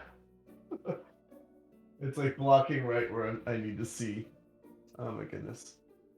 Alright, and then I think it's already adding my charisma. It should. First one. Then... Yeah, it did. Alright, so for 16 points of damage, yeah, you take aim at one of these shadows. The rest of you have no idea really what's kind of happening. And Lucico, as you blast one of these intruders, their form becomes visible. And you see Callum, they had grabbed some of your Tinker's tools. And as this one gets blasted back, you see your Tinker's tools on the ground. And they are wearing these black and purple robes with on the back is the mark of the NCG. These motherfuckers, I swear to God. I'm ready to... Okay, this is Lucas talking, not Althor. I can also see Althor going, these fucking guys. Are He the gets up and gets ready to fight. are the other 2 items, are they close to each other where I saw them disappear from? Mhm. I want to run in between where I saw those 2 items. Yeah. Floating, and I want to cast Thunder Wave. Okay. So they have to make a DC 14 Constitution saving throw. Great. For both of them. That one. That one succeeds. Yeah. And they both succeed. So But they still take half half as damage. much damage. Yep. So two- this thunder wave explodes out from you, and it does kind of push away this guys, and you see the other two bandits just clutching some of your items. Oh, bye, Eric. They take Clutching. 8 damage. Yeah. They take how much? 8. It was a total of 16. I rolled double 8s. Okay, great. As they kind of stagger back, and they look down and they're like, "Oh, shit!" And you see them both disappear, and 30 feet away into the tree line, you see them booking it. How far away are they, Billy? How far away are they? 30 feet. Exactly 30 feet. Yeah. Are we in a certain initiative order? Not at the moment. So Yeah. just take turns. Be nice. Okay. I'm gonna use ensnaring pull on one of them. Okay. That's what it does. Pull a distant foe through dimensional space. They must succeed on a DC 14 saving throw. If they fail, they're teleported to an unoccupied space adjacent to me. Okay. So they need to succeed a wisdom saving throw. Yeah, DC 14. Alright. Please don't be wise. Damn it! That was almost cool. Yeah. Okay. As you send out this magical kind of pull, they can sense it. Kind of, they wave it away with their hands, and continue taking off into the tree line. And Althor's gonna yell "damn it" and start just booking it after them. I also want to order my Kill Servant to dash every turn and keep up with them. Okay. Edwin's going to try to cast Entangle on them. Okay. Go for it. So they need to make a DC 14 strength.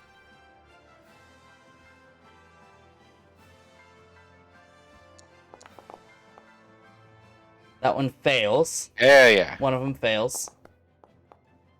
They both fail. It turns it into difficult terrain. They're restrained. They're restrained. Oh. Be restrained. Okay. A creature restrained by the plants can use action. Okay. Great. As one of them... Well, no. I can't use that now. Yeah, so they are restrained for the moment. You have basically a round to continue catching up to them. But on their kind of subsequent... it's kind of happening at the same time. They are going to try and break free. Strength check gets the save throws. Let's see if they can break free at the end of this round. Look, are my dice loaded? Weighted to be the same thing every 2? Alright, they are stuck. What would you like to Right, do? Anya, you haven't done anything. You have anything up your sleeve? I forgot to look at my spell chart. It's okay. Oh, book.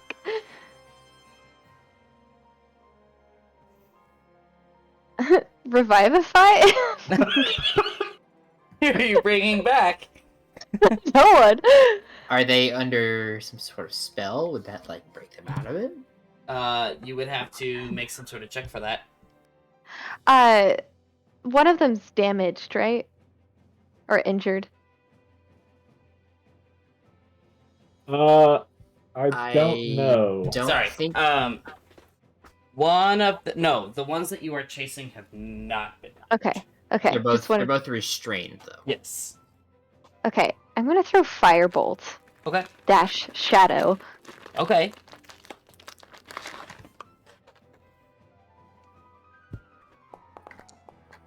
Never mind. Okay, yeah, I'm sorry that does not hit. Wait, does she get anything bonus since they're restrained? Wait, yeah, their attack rolls have advantage. You're right. Do I roll Make it one more go. time? Yeah, Mhm. roll one more time.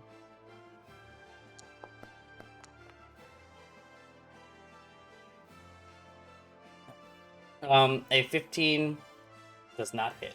Oh, fuck. Ah. It's close, but it does not hit.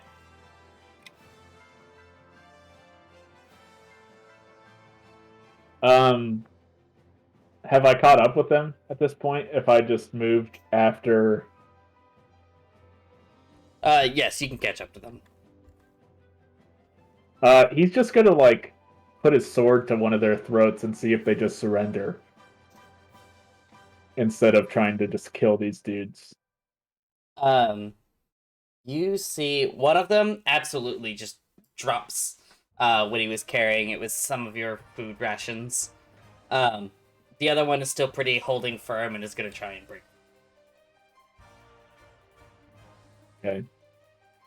That's all I'll probably do, is keep an eye on, I guess, on the one that is not going to break free. Who's next? So Whoever wants to act at this time. So I'm gonna say that after Edwin casted Entangle, he's gonna run Mhm. up and chase them. Okay. And then he's just gonna. He sees Althor doing the sword thing. He's gonna stand back a little bit, and he's going to. He's gonna ready magic missile in case they get out and move. Yep. I don't want to ready a spell. I'll say that I walk up, and normally when Callum activates his gauntlets, there's this kind of vibrating energy. But now this time he walks up, and there's just like this frost that's falling off of them, and he'll stay next to them and hold his action to strike if they try to get away. Can I give Callum guidance? Yes, you may.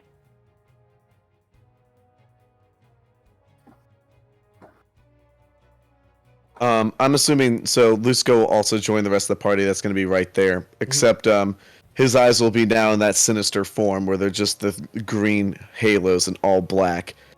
And he's going to go up to the. So we have two of them that are entangled, right? Mm-hmm. Did the third one get away, or did we take them down? You blasted him to death. Okay, so he's dead. Mhm.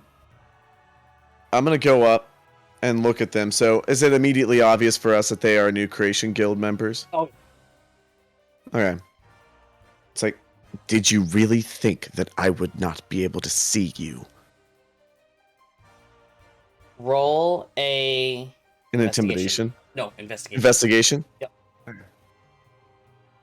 Everyone else roll perception. I'm bad at these. You have a plus Oh my D4 God. though.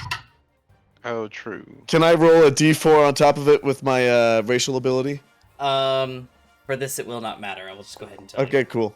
Do I have to Sounds good. decide guidance before I roll? you. Because I have these guidance, online but guys can I hate choose me it for after I fucking see my text. roll? It says before or after, so... Okay. It was a 17 perception for Edwin. Okay. I'm not using my guidance here. I got 6. So Althor, you are the only one who notices.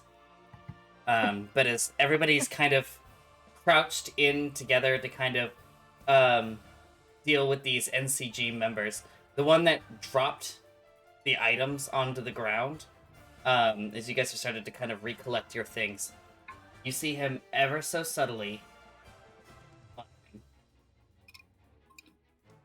Okay. Like a spell?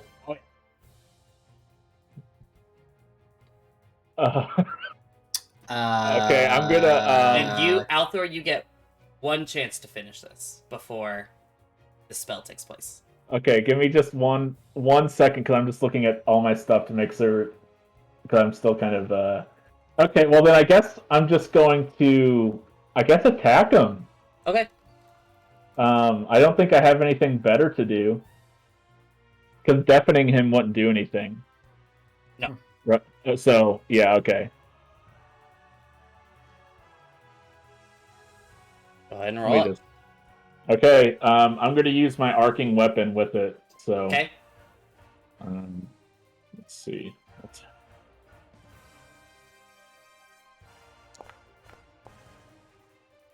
Oh, shit. Not enough.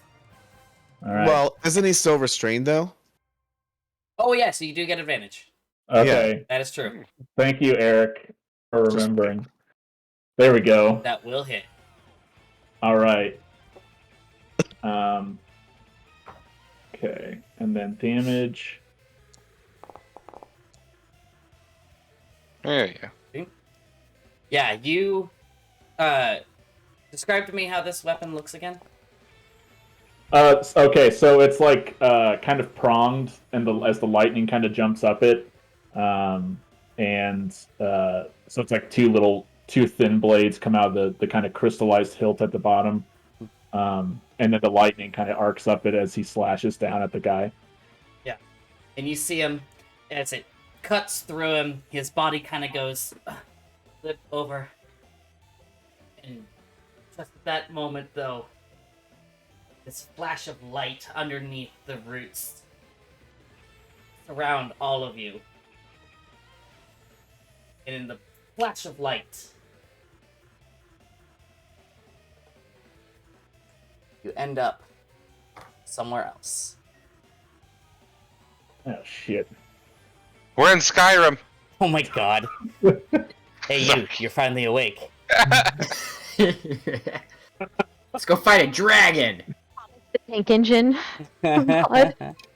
Have you ever been to Hammerfell? Yeah, he took 17 points of damage, if that matters, Billy. I forgot to add Yeah, I see my it. other 4, but It was for your no, own very, record very keeping. close. You know, I was gonna go to Frostra, and then I took an arrow in the knee. Alright, are you all getting pulled to scene? I'm waiting for it to load still. Okay. Yeah, 98%. I'm at 98. Right. Music. A little too subtle. You do not own any token with vision in this Ah, scene. shit. Classic Lucas mistake. Give me vision. There we go. Let No. there The be The light. corner. Yeah. Hold on. I'll fix it. There we are. Damn it. I was about to be like, "Where's Lucico?" I fixed every other map except for the one that's probably the most important. Alright, there you go. You should be able to see everything. As you've kind of come to in the town square, everybody go ahead and roll me a perception check here. Billy. What? I'm bad at these. Well, I rolled a 3. okay. 11. I want my wisdom back. What did you get, Brayden? 11. 11. Okay. Truth be told, all of you can see pretty well that this place is very strange to you. As you actually look off past, this is for Althor and Anya. As you guys look beyond what you can see of the town gates, you see the same landscapes not far from where you were before this. But as you guys start to look around the town itself, the architecture is very strange. It's very old. And doesn't make a whole lot of sense. It's kind of this mix of stone and wood. Anymore, the buildings you're used to are kind of one or the other. This is some weird combination. None of the writing makes sense to you at all. In passing conversations around you, you hear a strange dialect almost of common, but it's not quite what you're used to. You come together, and those NCG members are still with you in the middle of this town square.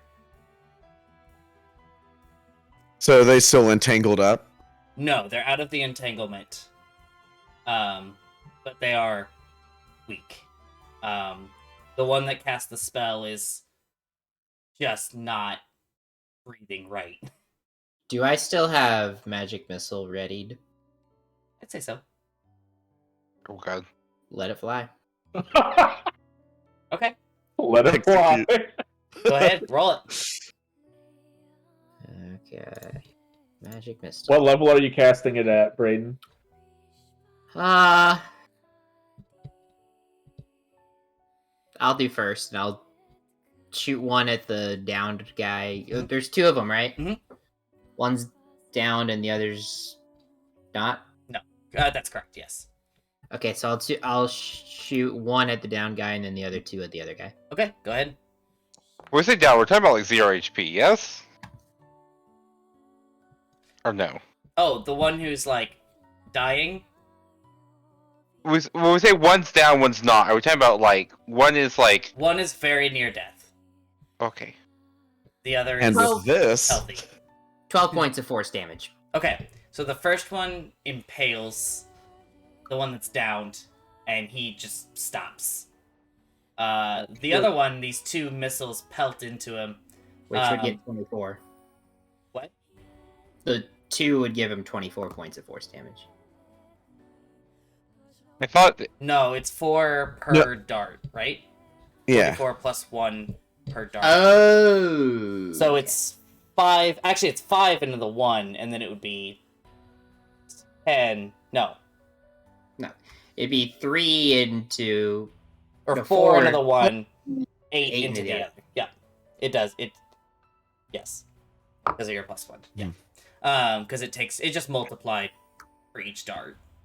Wait. And yeah, so the first dart impales the guy that's down and he is out. The second one, however, these missiles pierce into him and he is not looking good. He goes, "It's too late. You can kill me all you want, but you're here." And where exactly is here? You're smart people, you'll figure it out. My job here is done. Kill me, spare me, it doesn't matter. I've played my part.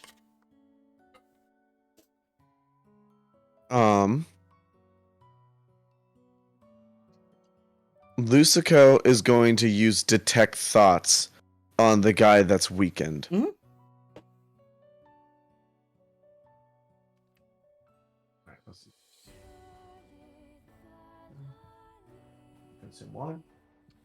And so, he doesn't have to make a saving throw for just the surface level thoughts. Okay. Right? Yeah. Okay, so what do I learn from just his surface level thoughts? Surface level, you do detect a hint of fear, but also mixed with contempt. Like, he's afraid that he is going to die, but he knows that he's done his job. Now, do you want to pry deeper? I do want to pry deeper. Good. He is going to roll for that, though. And you're just barely gonna break through. All right. So, digging deeper, what more do I learn from him? I'm just looking through real quick.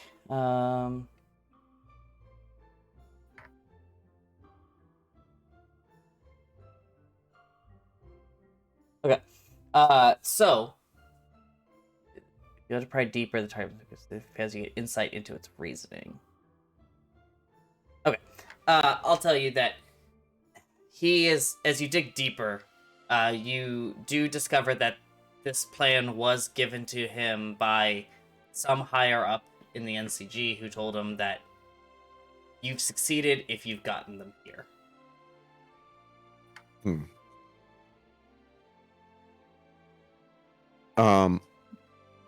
So we know that. I'm trying to think of what I want to do here. Callum. yeah. And actually, no, sorry. Anya and Althor. Roll me another perception at advantage.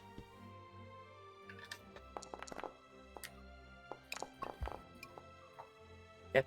Anya, you don't see this, but Althor, you can see from some of the ways around that you are catching some interesting glimpses your way. We're being watched, guys. So that's not that you're being watched. I mean, you're being watched, but it's more that townspeople are walking around now. Kind of Can see what's I going on. see if I recognize like the architecture and Yeah. see if I can identify that? Sure, roll me a history. Just a straight up history roll. Eugh, 11. Not much.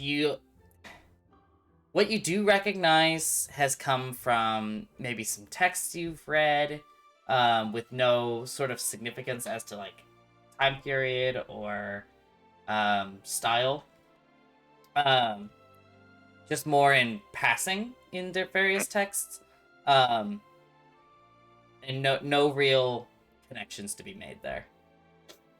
Are there any like signs or like wording postings around that We don't recognize the words though. There are, but you cannot read them. Can Lucico read them? Oh. Is our thing like does Althor still have a sword? Yeah. Okay, so I guess everything's working normally as far as he can tell. Okay. I want to take out my bracers and I want to see if I can focus on the realm between. Yeah, as you start to pull out your bracers and focus, there is a disconnect. You are unable to establish a connection to the realm between. I think we need to probably get out from the open. I'm getting more and more comfortable being exposed. Looking around, does Althor see any like abandoned places or perhaps secluded alleyways or something like that where they can get away from potential prying eyes? Yeah, there's definitely a couple places you can kind of sneak around and see things out. Who's the strongest one out of all of us? Who's Not me. Probably, definitely not me. Edwin. Strength's my I dump think set. it's Anya, right? It's Edwin and Anya were the 15. highest. Yeah, mine's a 15 too. Wow, y'all are strong. I don't know why. Anya, would you do us the honor of grabbing our gracious guest here, and let's go find somewhere off the side of this main street here and get away from all these eyes. Can we do an ability check, Billy? No, this just happened. Okay. What are you doing with the one you killed? I'd say just leave him, but that's just Yeah. me. Anya's gonna like grab this guy from behind his throat and like start dragging him. Wait, the one that's still alive? Yeah. Gotcha. Not the dead guy.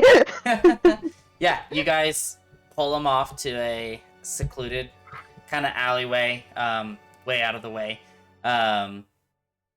You were here in the center. You probably found a spot like way back here, out in the kind of the back, where there's going to be less foot traffic. Did I lost my Tinker Souls, didn't I? No, you got those back. Oh, okay. Nobody actually ended up losing any equipment, because the guys had them. You picked them up before the teleportation circle went off. Okay. I don't need them right this second, but Once we get back to our secluded spot, Althor's gonna just kind of like post up and just keep an eye out for any nosy people. Yep. While everyone else does their thing. He knows he's not the best talker of the group, so he's not really going to be worried about the guy. Yeah. You said, okay, so whenever, like 2 sessions ago, you said that Kellenborg left me with my mentor. Is that just in my dreams, or can I contact him other times? Because I feel like there was a mention. Just in your dreamscape. Okay. And you said that they also speak a dialect of common. Is this will we be able to communicate, do we think? Or is it completely foreign to speak as well? Well, with me being a great old one warlock, with my telepathy, I should be able to speak to them. I just won't understand what they're saying. Yeah, it's enough. It's the equivalent of like if you heard like somebody speaking in old English, like to like real life, like You wouldn't speak that way, but you would understand what is being said to you. Gotcha. That kind of thing. So you will be able to communicate. Gotcha. Based on the couple conversations you could overhear as you were moving somewhere else. And how far off is our clothing? Like, do we look super out of place, or... Not super out of place. In fact, there's a lot more kind of... A lot of the clothes that these townspeople are wearing they appear kind of gaudy. With multiple colors of cloth associated with them. You guys don't actually look that far out of place. You guys are definitely more heavily armored than most of the townspeople here. But that doesn't appear to be making you stand out anyway, in that regard.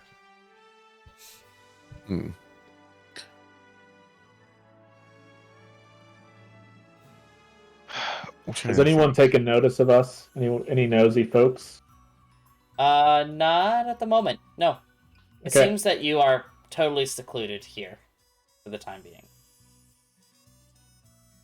Althor's gonna look over to Lucico and tell him if he's got any questions. Now's the time to ask him.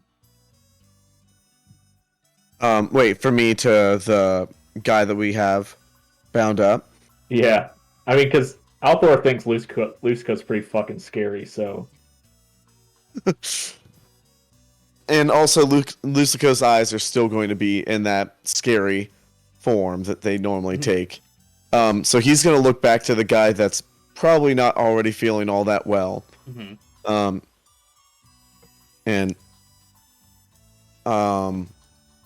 So knowing what I learned from reading his mind, I'll say, yeah, you know, you're not very strong enough to withstand me. Just know that I know that you're afraid of death. Now tell me, why should we keep you alive? There isn't one. My job is done. I've done my part. This was necessary.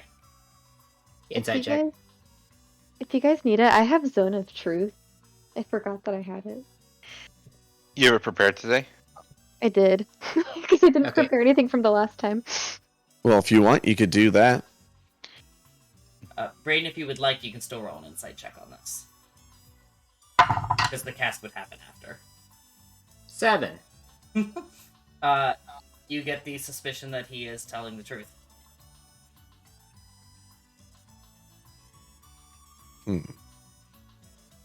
Yeah, I think it's up to you if you're willing to, if you want to spare the spell slot. You know, I don't think it could hurt, but I also want to say if you want to preserve that slot for something else. He could still be as evasive as he is right now, correct? He is not required to answer. No, Hmm. I don't know why I'm asking that. I don't know why I'm saying that. I wouldn't know that answer. I can't cast a spell. You said that he was looking slightly frightened, or like he is 99% contempt with where he is at, 1% fear. okay. Like, it's in the back of his mind, but he knows that he's done his part. I'm gonna address But what? And then if I continue talking, but what if it was not enough? What if we still escape, and your death and your allies were for nothing? Ani, did you want to do something before he answers? Yeah, I was gonna address the group and say, in case we think we can get any more answers from him, I do have a Zone of Truth I can cast. I will tell you that that is unnecessary. I'm aware of that spell's effects. I'm here to tell the truth. But of course, if you don't believe me, that's up to you. Can you tell us why we were taken here? You'll find out soon enough. Why not now? I want to pull out the Orb of Light and start using the Detect Magic, Detect Ether Rip. Yeah. You detect a massive amount of ethereal energy coursing through the city. Yep, can't say I'm surprised there. Well, looks like we might have another Felinor incident in our hands. We need to stay sharp. And the NCG member on the ground chuckles at this. He says, "He thought Felinora was bad. Well, I wish you the best of luck." What, you're not even going to take the time to gloat in our faces about all the things that you're going to do to us? We're out of the way now. Why not just tell us what you have planned? I have nothing planned. And he slips his hand into his pocket. And he pulls out a ring and says, "In fact, I wish you the best of luck now." And he slips it on. Were you going to do something? I don't have anything I can do. He slips it on. And he bursts. Oh fuck this guy. I'll be honest, I was planning on using Firebolt to burn him to death, so Can I he just revive kind of him? expedited the process for me. I was gonna use Scorching Ray. Well, look at that! Wait, Birds he- of a feather. Can I revive him and then we can do that? Before he dies, I want to when he I don't know how to explain this like Daredevil, but like mechanically, when he has 0 hit points, I want an hourglass image to start glowing on my shoulder, and I want to try and use it on him.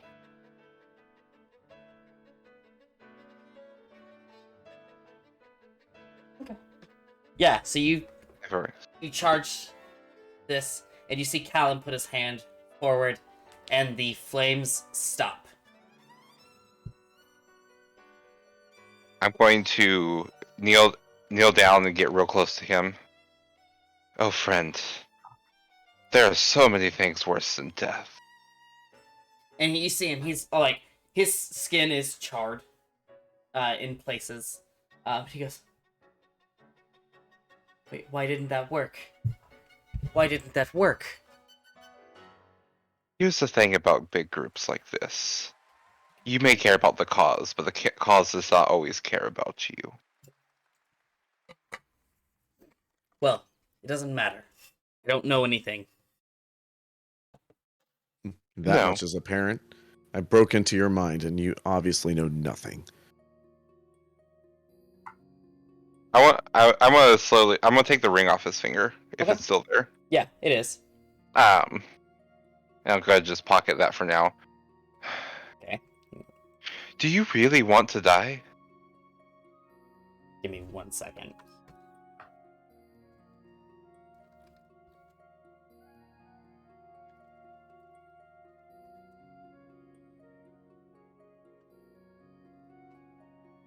There. He looks to you. Yes, it doesn't matter what I want. I have a job, and I did it. So you were just content with your story ending there? You've done your job. Doesn't that mean that wherever you want, you can do whatever you want from here on? No. Because this world is not what I want. Okay. So why not stay in a fight to make it what it is you want? Something you do want. I have. I've done my part for that. And so you don't want to see what might come next? We'll see. In a new life. What have you been promised? A new world. And a place in that new world. Of course. You have been promised to be reborn then? Reborn. Reincarnation.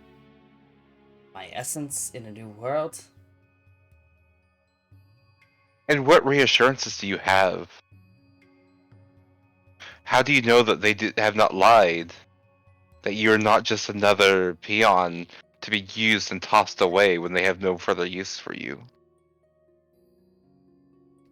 I could ask you the same question, can't I? Sure, but I'm not the one throwing away my life. I get to see what happens. We'll see. I'm not asking you to see eye to eye with us. Well, that's a relief, because it won't happen. Calm down, no need to be rude. But I think maybe you could come through this journey with us. And at the end of the day, I won't stop you from leaving. Makes no difference to me. I have my path and you have yours. And given that this was my mission to bring you here, I would reckon you have other things to be worried about. Fine, so be it. And I'm gonna leave him as he is. Is there any way, any possible way if Edwin can tell he's being like magically influenced or possessed or? So you would know from Callum's use of the orb that he is not. He is acting totally on his own volition. Okay. How's how's Althor's little Overwatch going? Still clear? Yeah, still clear.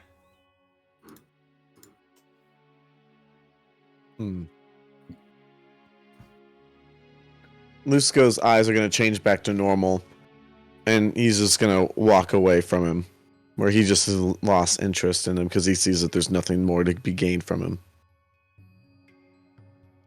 After the group gets away from them, I don't know if everyone's walking away, but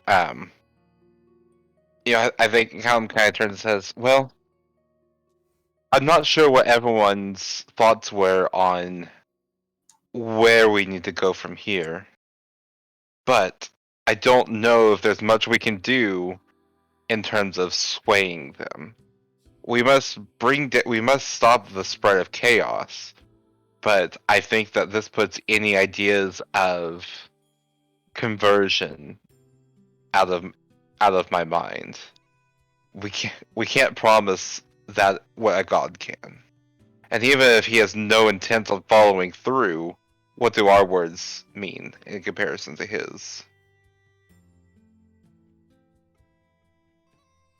I think those who are lost to us. As soon as you say that, Edwin gets a little bit more of a dejected look on his face.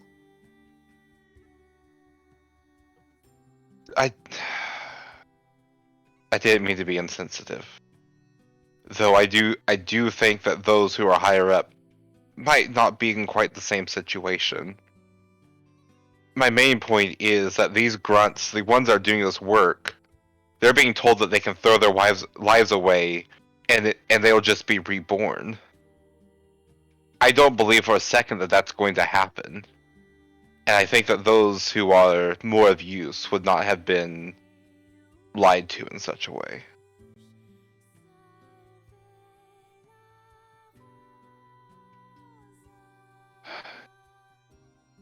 I have some ideas about how we might figure out where we are, unless anyone has an idea already. No, but what idea do you have? At least we know we can talk to the people here. My suggestion would be maybe Anya, as already a member, be more knowledgeable in these matters, might go to the church for us. Typically, they are the ones that keep records, and they may have some idea of what the information they have might be able to tell us what we're looking for. Even if we can't read, I'm sure that if she presents herself as a pilgrim here to learn about other religions, which really isn't that far off, I'm sure that they'd be more than willing to give us the information that we would need to figure out where we are or when we are. Is there a temple? There here? is. Yeah, it's not Okay. listed on the map, but there is one, yeah.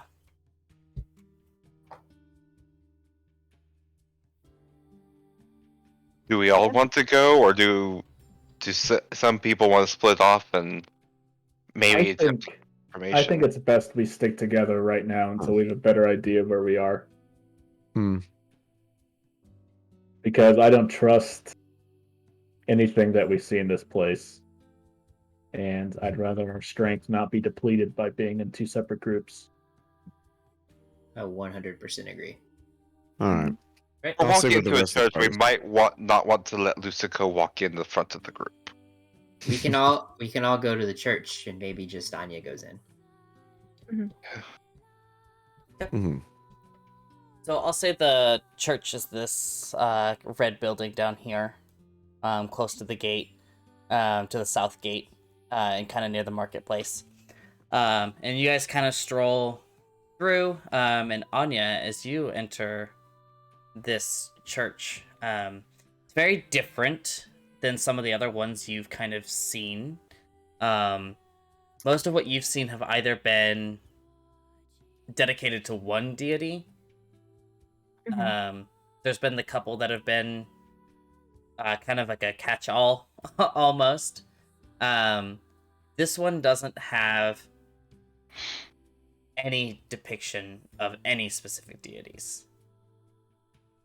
There are a couple altars, and that's about it. There are some people kind of wandering around, helping people with their prayers or doing some general kind of clerical work, no pun intended, as you walk in. I would like to go in with Anya if she's okay with that. Yeah, I'd like to go in too, just because he doesn't want to be out in the open. I wasn't trying to say I'm not trying to say Lucico can't go in. I'm just saying though that his presence might be a little bit unsettling if he is the first person they meet. Maybe we should let them meet Anya first and then send Lucico in to do the interrogation. If Lucico would like to stay outside, though, I'll stay out with him. I'm gonna do that. I'll stay outside with Edwin and just keep watch. Oh, I got a question real quick before we go in. Alpha's gonna take his coin, like our coins that we have, and test to see if the connection still works in terms of talking mentally with each other. It does. It does. Okay. He's gonna ping Lucico and Edwin and tell them if they have anything weird going on. Just let us know. Err on the side of caution. Is there an open bench nearby? There is. Edwin goes and has a seat. So as you three walk, it's the same as I described before, just almost like a blank canvas on the inside of this church. And as you walk in, some of the one of the priests walks up to you and goes, "Oh, why, good morning to you all. Are you new in town?" Yes, we've just come this way. I'm going with pilgrimage, from a pilgrimage, and we've just entered this nice city. Oh, well, welcome to the city of Hammerfell. Have you traveled far? Quite a considerable way. May I ask where you've entered from? The southern gate. No, I mean outside the city. Which cities do you hail from? It might I- be too. Oh, go Sorry. on. Do I know what city my mentor came from? What that would be called? You're like Puckwin? No. My Oh, your current mentor? No, yeah, I have a name for him, but I don't remember what it was though. I don't either off the top of my head. No, you would not at this time. Okay. So what were you saying, Anya? I don't know what to go with, so let's just go here. It's quite far. You might have never heard of the city. Well, that's fine. It's just we like to keep a record of who comes in and out so that we can try and help, if we need to reach out, we can remember who you are. It's sort of a mental checklist sort of thing. Well, we come from Otlumel. Excuse me? Yes? Otlumel, is that... I've never heard of that. And he calls over another priest. Says, have you heard of the city of Otlumel? The other one goes, no, there's no such city. the continent. Well, bust out a map and we'll show it to you. It's quite a small town. They say, sure, we can certainly oblige. And as they scroll open this map, it is a massive continent. Not anything like you've seen. It doesn't look real to you. And just as they said, there is no Otlumel on the map.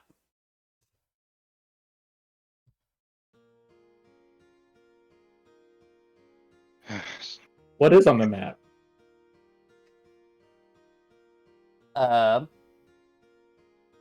It's got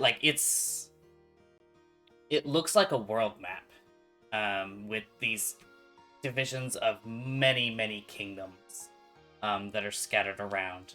None of the places that you are familiar with are on this map. There's no mention of Valencenia. There's no mention of Selenia, Delgrin, Felinora. Nothing. I'll be right back. I have to take my dog out. Is the shape different from our continent that we're from? It is not even close. Not even close. Okay. I do want to start kind of throwing some names to Lucico, just because I know that Lucico really values knowledge and that kind of thing. Mm-hmm. I'm I don't know. There's just a lot here, but I'm assuming you have a better memory than most of us. If we have need of it, maybe this will be something you can keep track of. I will. And that'll be telepathically. I'm obviously not saying that out loud by myself. That'd be really funny, though. No. Just a little girl's walking by. I will. And Edwin's just like, what? Now, I will say, you know some of the names of these because the priests are telling you. You cannot actually read this map. It's text. As of what year was this map updated? Oh, not too long ago, a couple years ago. The map was updated after the calamity.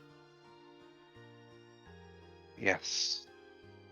It's a good time to have updated everything. So much has been altered. Certainly has. You said you were... Are you from across the continent, or what brings you here to Hammerfell? I kind of look. Men of the cloth? I'll pull out my holy symbol. Or no, I don't have, not holy symbol, but my, wherever you want to call it, my items from Kelivor. Mm-hmm. I don't recognize this one. Well,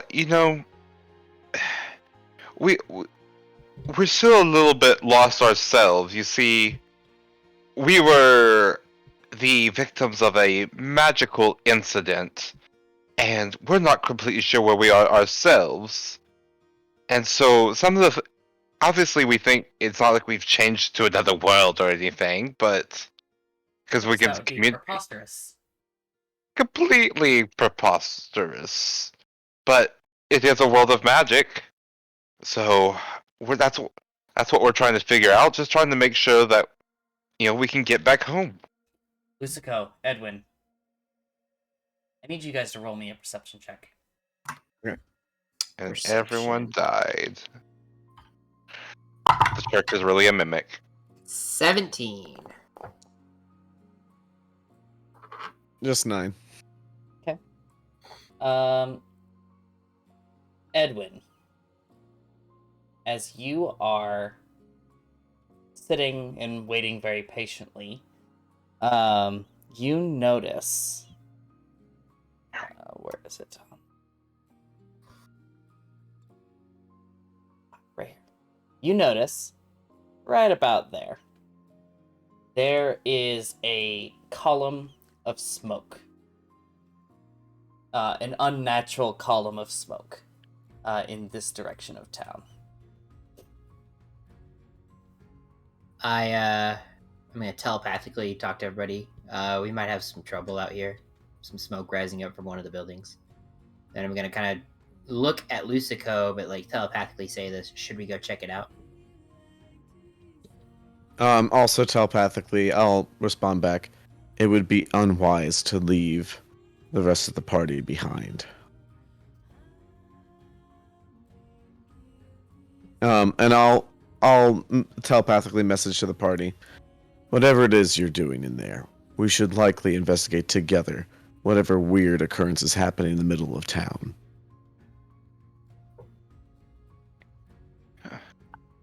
Anya's gonna like hear this and speak up and say, "Well, thank you so much for providing us with a little bit more information, but we are very wary. We're gonna make for an inn. Is it right down this road?" Yes, the Traveler's Inn and Rest is actually directly across from this place. So, I hope you find some rest. Thank you for your help. And are you all leaving, I assume? Yeah, I'm gonna go wherever Okay. Edwin Lucico said that smoky ass building was. Yeah. So you guys start to take off towards this building pretty close to the center of town. And as you've kind of started running, this column of smoke has then started to turn this red and orange as you recognize it as a building being set ablaze. As you kind of cut across the center, you notice the body that you had left in the center of town has disappeared since the last time you were there. Then you round the corner, and this entire building is completely on fire. Which building was this, Billy? This is building 3, Building three, which okay. is the ZL's Books and Tomes. Well, that's unfortunate. Sure is. Is anyone inside? No response. I take it back. There's people out there. No, they say no. We were able to get out before it got too out of hand, but I don't know how we can stop this now. Any mages in town? None strong enough to contain this flame. Oh God, my store is ruined. What caused it? Do you know? I don't know. Just one moment I was selling books, and the next moment the whole store went up in flames. We were barely able to make it out. Knowing. Oh, go ahead, Nicole. Go. Oh, I didn't prepare this. I have create or destroy water. I was gonna ask. Can I either do whichever you pick, Billy, investigation or perception? We've been fighting like elementals lately, so I just Althor being on edge from that is curious to see if he has any evidence of those being around. Oh, roll me an investigation. Okay.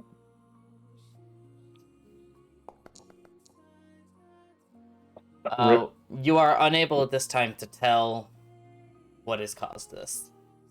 Can Lusco use detect evil or good to see if there's like some sort of presence that could be causing this outside of just that roll? You could always cast it.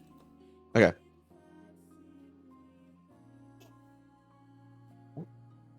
All right. So what do I glean from using detect evil or good, if anything? Nothing. Nothing. So there's not any presences I can sense that could have caused this? Nope.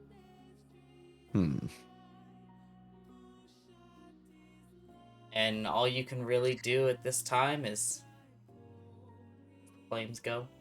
Is it spreading to any of the other buildings? No, it seems pretty well contained to this one. The buildings are pretty well spaced out. The maps on the markers on the map are lies. The buildings are pretty well spread apart. I want to use. Sorry, good. Do I notice anyone around who's not looking particularly worried or scared? Roll me a perception. And Jane, what are you doing? Orb of light, detect magic. Okay. 10. 10. Edwin, you do not see anyone standing out at this time.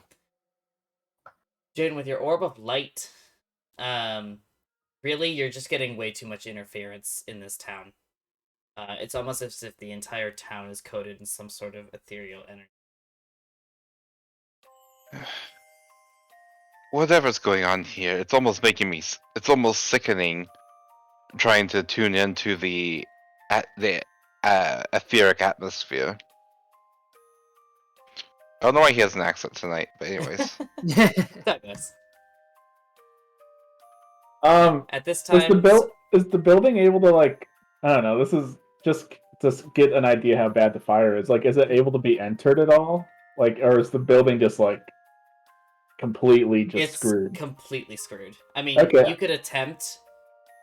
I don't think that's a good idea. I just didn't know how engulfed it was. I think Alpha would like to walk around the building though, while it's just to see while things are still pretty fresh, if Yeah. we can discern anything. Go ahead and roll that investigation for me.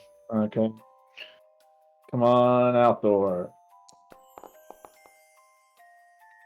With a 16, unfortunately, at this time you are unable to glean much information. That's okay. You can see that the stone portion of the buildings are intact, but the wood framings are starting to kind of slide, and as they're being burned away, and the stone is going to start to crumble in here very soon. Okay. Let's see. We've had no issues casting magic. Yeah, there is no wild magic table this time. Does the shopkeeper know where the fire started? As a description, the shopkeep is an elven man, with this kind of gaudy purple and gold, like robe that like flows. Like he's very much like, if he was in a better mood, he would kind of be flaunting this kind of graceful outfit. But as you kind of go and talk with him, he as his story recounts, as he was busy selling a tome and it went up in flames very quickly. Who was he selling this tome to? He's saying it was this this human woman. I didn't get a name before it started to go up in flames. And as you look around, she is not anywhere near this place. And can you give us just a brief description? Just short brown hair. Wore this kind of. She was an adventurer type. Leather armor. I'm afraid that's all I remember.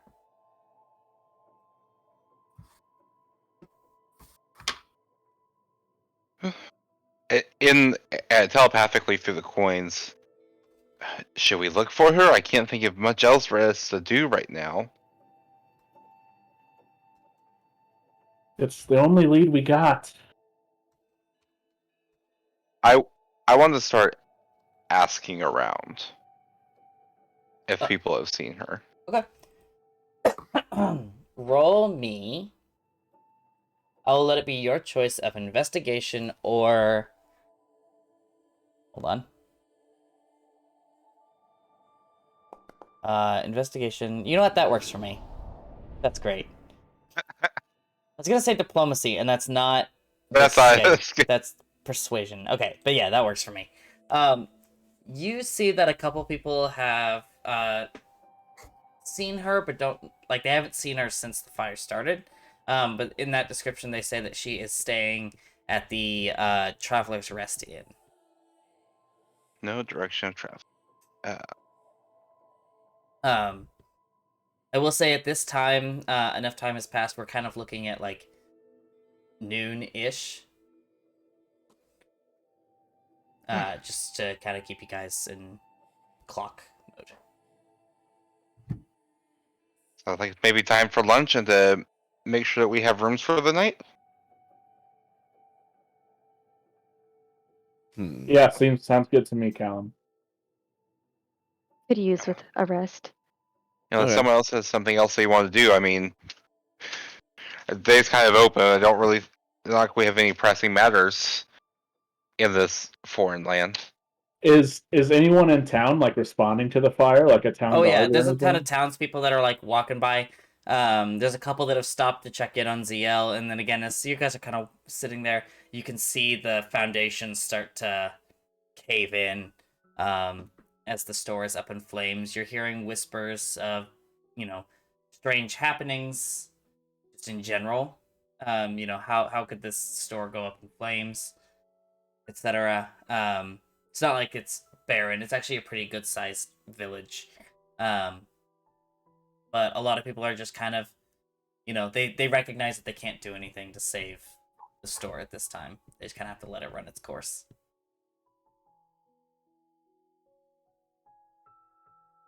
To the end we go, I guess. Mm-hmm. It's about all we can do, I think, at this point. Yep, Does agreed. anyone have any strange feeling of deja vu that this is kind of like Alt Lumel all over again a little bit? The fire and the burning down of the building. It is strange. Kind of. It's not a Lusco one-to-one. wasn't there for that. He was in a crystal. Oh shit. Yeah, Lucico, sorry. I didn't mean to not include you, you know. Ah, Yeah. memories. Memories of being trapped in a crystal. We don't think of you like the sixth beetle or anything like that. Is our gold good here? I mean, gold is usually good anywhere, but As you guys walk into the tavern, the barkeep hails you and he goes, "Well, welcome, travelers." And you see that he is a Warforged. Oh, hell yeah. He goes, "Welcome. What can I do for you today?" Are there any available rooms for 5? Well, yes, of course. I have plenty of rooms to spare. We don't get a lot of travel these days, so the rooms are yours. what was your name? My name is Barkeep. To the point. I like it. Yes, my master was less than creative, but it's functional. Keep comma bar. Yes. Now, I would appreciate it if you would not laugh about my name. It's very rude, as I am told. Anya wasn't laughing, just to be clear. Nicole was not Anya. You said you're master, so are you the owner of the bar, or is he the owner of the bar? Well, my master made me for a different family. The family is out of town right now, so I am covering for the bar. Can I scan the room for this lady? Yeah, go ahead. I'll let you pick between perception and investigation, whatever's higher. 22. Okay. You do not see her. That's what I thought. But may I offer you a selection of ale? Are you needing a rest now, or can I help in any way? I got a question for you, Barkeep. Oh God. But of course. You guys have limes here? I did. Oh yes, I have a whole selection of limes back here. Freshly grown for all of our more delicate drinks. How about you give me a glass of water Mhm. and fill the rest of it up with limes? Like, okay. How much water to lime ratio? Surprise me, Barkeep. Can do. Anything for the rest of you. A bottle of wine. A bottle? Yeah. I think we're gonna need it. You got it. And I will have some whiskey, if you have it. I do. How much do I Mm. owe you? Oh, sorry, good. Only water for me. Young lady, can I get you anything? Cup of beer, ale. I don't know. Lucico, if you need any limes, just let me know. Yes, I will get that right out. And as for payment, it'll be 1 gold piece for the room, and the drink is on the house with the room. Just the first one. Sweet. And so he walks over, and he takes a glass of water, and he's looking at the limes, and he's like, you can see his head, the gears on the side of his head start to turn. Literally. Literally. And he takes them, and he fills up the cup with water about a third of the way, and he takes like 8 limes, and he takes up a side of his, like a section out of his side, and he pulls it out, and he starts dumping the limes into the side, and you see this little spout at the bottom as he as after he closes it back up, the spout kind of shoots off to the side, and he turns a nozzle, and lime juice is just pouring out of his side into this cup of water. Nice. And he slides it down to Althor, and the rest of you, he prepares his drinks normally. And Althor's gonna whisper to himself, he's gonna be like, that's not really what I ordered, but it's okay. And he's gonna go sit down at a table. Do you like being a barkeep? Like, don't like. Quite frankly, I'm just programmed to do the job. I mean, but have you ever wanted to do anything else? Not particularly. I do quite enjoy getting to meet all kinds of new people. Maybe you could have your own bar someday. Barkeep's Bar. Maybe. That would be ideal. But for now, I am content learning the ropes with a bar that's not my own. And we'll get there someday. Amazing. I'll take my bottle of wine. I'll sit down. I'm like, can we keep him? I like him. While Anya is at the bar, Althor's gonna message her with the coin and ask her if she feels comfortable. She should ask about the adventurer we're looking for. Althor would, but he forgot to, and he already sat down, and he thinks it'd be awkward to get back up and walk back up to the bar. I love how just human Althor is. Wait, spoiler alert, he's a very human. Yeah. Just like very real. Anya's gonna turn around and kind of glare at him. It's like sending a text to someone when they're in the same house.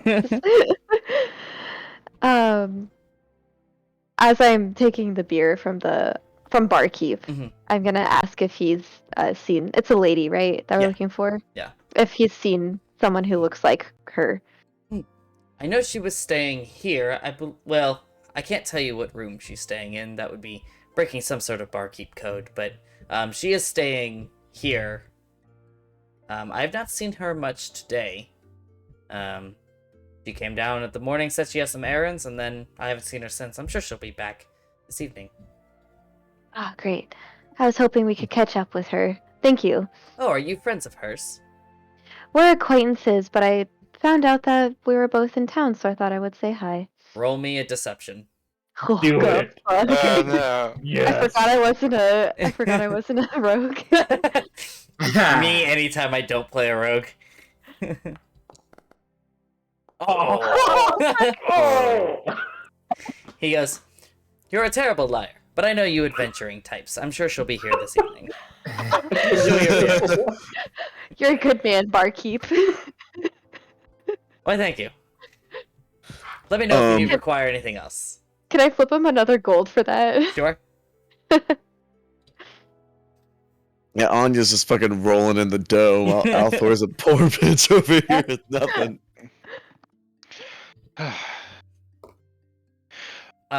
So, Yes. Roll me a perception check. That was cocked. 12. In the bar, you notice we're kind of, as you guys have kind of walked to Traveler's Rest, and it kind of started to settle yourselves in with your drinks, and you're kind of discussing your next moves. We're kind of getting closer to evening time.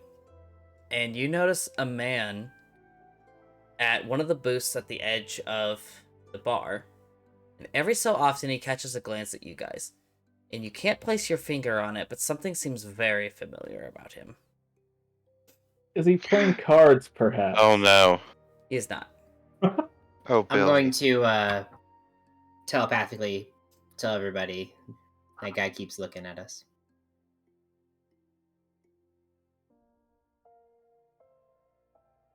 Do we want to be subtle about this anymore? I think that we don't have a lot of the. I feel like we don't know a whole lot to be as brazen as we normally are. But a little chaos is always fun. So when you say he looks familiar, Mhm. is that to me or is that to everybody? To you. And is that near or like the recent past or the You're not Back. quite sure.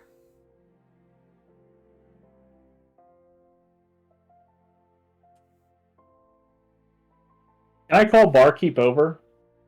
Yeah. Leave the bar? Mhm. Okay. Does Edwin share this information with us? I should have asked first. That that this guy's eyeing us? I telepathically. He said yeah. Right, okay. Yes, how can I help you? Send that guy over there a drink. And Althor's gonna look around because he doesn't have any money, expecting someone to toss barkeep some money. Edwin turns and flicks a gold piece over. Ah, yes. What kind of drink should I send over? Whatever that guy had, give him another. No limes. Thanks. Yeah, Ah. no limes. Okay, the house special. Yeah, I can do that. And you see barkeep walk over. He goes to the keg, pulls out or pours another glass, and he takes it over to the man. He sets the drink down. You can see a kind of short dialogue happen, and he looks over and he points at you. I'm gonna give him a good old head nod. Like, yeah, buddy, we know what's going on. Yeah, and the guy raises his glass to you, and he continues drinking. And the barkeep walks back behind the bar. When he turned his head, could I get a better look at him? Roll me a history with advantage. History.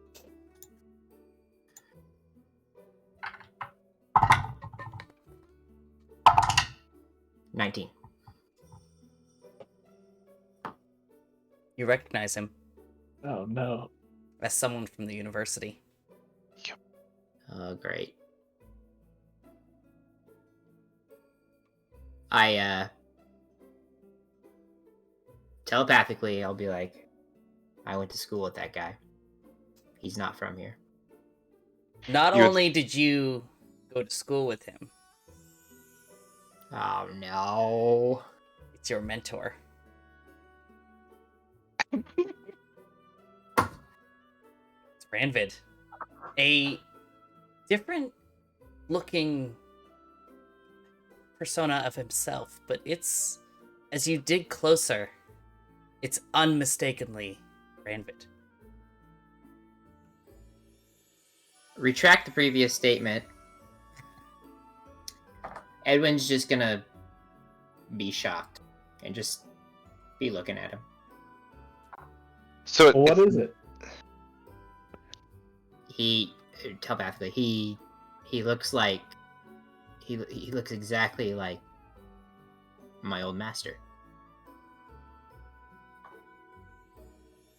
I thought we had established that we were just not long post calamity. How old was your mentor?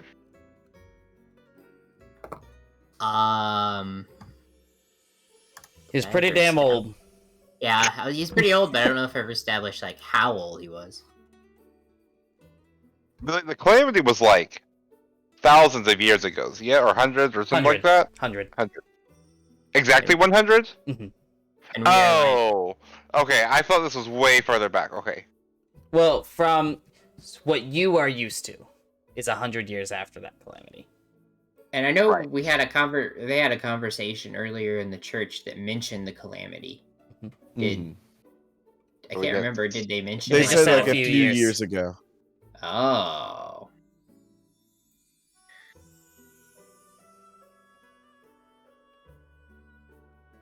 Well, Edwin, go say something. Wait, well, he might not know you. Maybe he. I don't know. This is. Well, I'm not used to this. This is out of my realm of knowledge. Well, if we're far back in time, yeah, he's not gonna know me. Do you know of anyone from his past? Would I know of anybody from his past? Not really. He never really talked about himself that much. Well, now seems like a very good time to learn. I mean, you do even have a special mage hand that he himself made for you, so you can see how that could go over. Okay. Edwin's gonna stand up and go over and sit across from him. I guess before Edwin does, Lusco's gonna ask, would you like another person of the arcane arts to join you, or would you rather talk with him alone? I feel like I should do this myself, but keep an eye out for me. Lusco will nod and just be quietly and patiently watching. As you walk over, he kind of hails you and he goes, were you... You're part of that group that bought me this drink. That's very kind of you. Yeah, you're welcome. So... I'm sorry. Sorry. I Please need to take a seat. introduce myself. Take a seat. No. Okay. From one stranger to the next, thank you. This is a very kind gesture. And I'd like to repay the favor. And he hails the barkeep over to get you another drink. That much appreciated. Well, I feel like I should introduce myself. My name is Edwin. Edwin. Nice to meet you. My name is Ranvid. What is it that you do? Well, you could say I'm a traveler. I'm a practitioner of magic. Oh, excellent. I would say I am somewhat similar in that regard. Traveler, practitioner of magic, and scholar, if you will.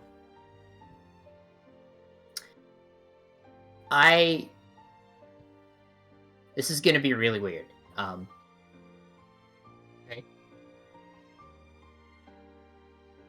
Well, that was Edwin saying that. I have come from the future. And you were my teacher. I think you need to lay off the alcohol, my friend. Time manipulation and travel in that regard is... Not only is it impossible for us, it's off limits for most deities. Have you heard of a group called the New Creations Guild? No. Okay. I'm sorry. You mean to tell me, and just, I want you to picture this from my perspective for a second. You walk in here, you buy me a drink, and then you come down and tell me you're from the future, and that I'm your teacher. I don't take students. It sounds crazy, I know, but... What is this NCG? What are they? They're followers, disciples of the god of chaos, Valen. Does that name ring a bell?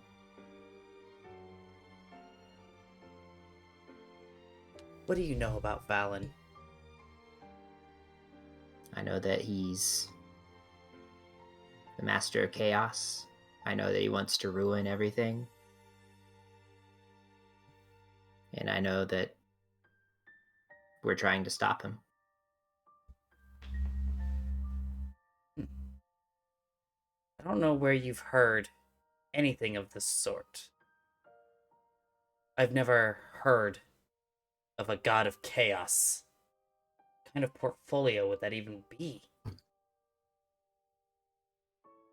A destructive one.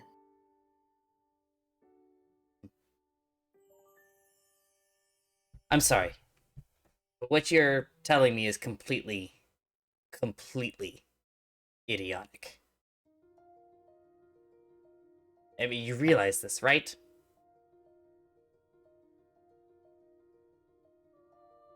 I pull out my spell book. Mhm.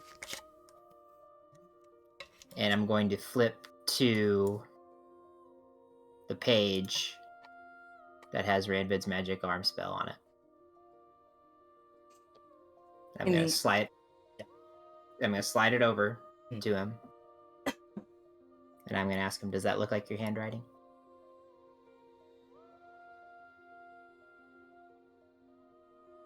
How did you get this? I've already explained. This is... Yes, that looks like my writing, but it's not any sort of phrasing that I use. It doesn't even call for material components. This could not be my spell. It can't. It doesn't fit anything that I do. But yet, say it does look like it could be my writing. But none of the rest of this makes any sense. Well, Edwin will close the spell book and pull it back. And he's just going to look up and he's going to say, you know, one day you're going to teach at an academy. And you're going to be a master of conjuration spells. And you're going to happen across a little turtle boy one day with one arm. And you're going to change that turtle boy's life. Edwin will stand up, take the drink, the extra drink that he got him. He's going to kind of like cheers him and then walk back. Yeah, as you walk away, the rest of you kind of see this. And you see Ranvid just sitting there.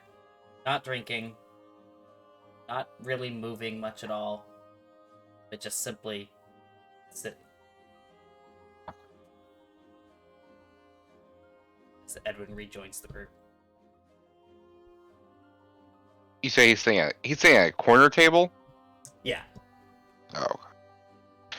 So, how'd it go? Is he going to tell us about how he made the school? I'm so curious about that. He didn't believe a word I said. You told him then that you're from the future? I told him where we came from. I told him about the NCG and Valen. The only thing I mentioned that he seemed to recognize at all was when I mentioned Valen. Interesting. Did he mention anything about Valen in particular? He just asked what I knew about him. Have we considered the fact that we may not be in the past, but possibly in an alternate world? You did mention that the continent doesn't look anything like Valencenia. So, us being 100 years in the past wouldn't really make sense.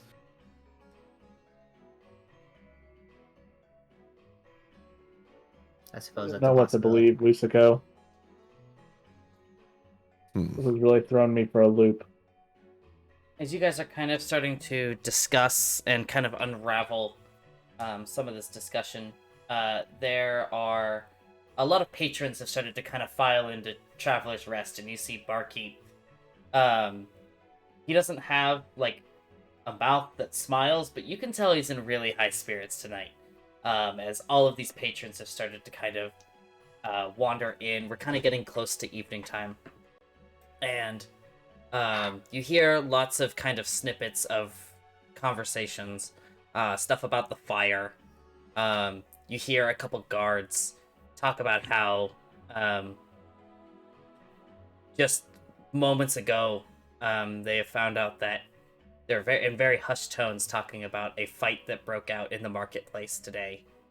And then many of them kind of hush to kind of some very quiet tones as they very hurriedly take their fill of alcohol. But the tavern is full, bustling. I want to get up, and I want to slip the archive stone into Ranvid's pocket, the one with Edwin's recorded history of Ranvid. Okay. Not saying anything to him. I Yeah. just want to do that. Yeah, I'll just say that succeeds. Has our mystery adventuring woman shown up? She has not. Okay. So would our plan be then to just sit and wait and just watch the door to see if they enter? I can't think of a better plan currently. Unless we wanted to go out and investigate if we thought that if we're certain that they're the one that caused the library to catch on fire. That's the only lead we got, really. Alright, so are we just gonna sit and drink and watch the door and just scan the bar to see if we can spot either the mystery woman or just unusual activity? Is that the plan? I think so. I think that's the best way of going about things, right? Lucico, would you like to try and make some money? What do you propose? A little bit of a performance of sorts. I do not perform. Well, I will. Anya.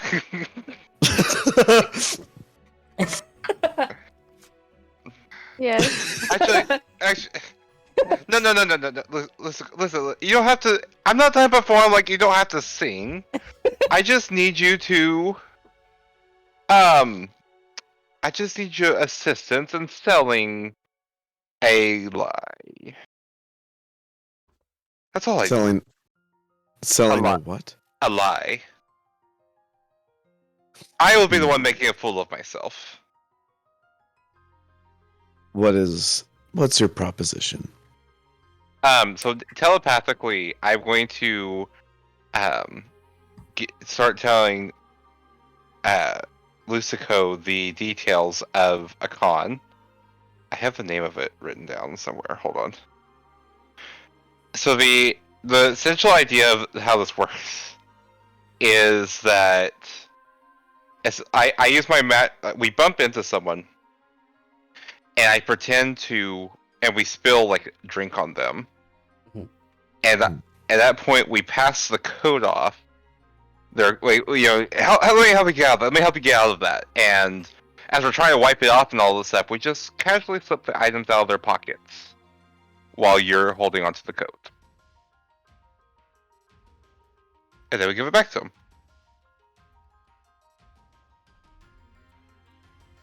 That might be a little bit much for tonight, though. Once again, we are in a place we don't really know.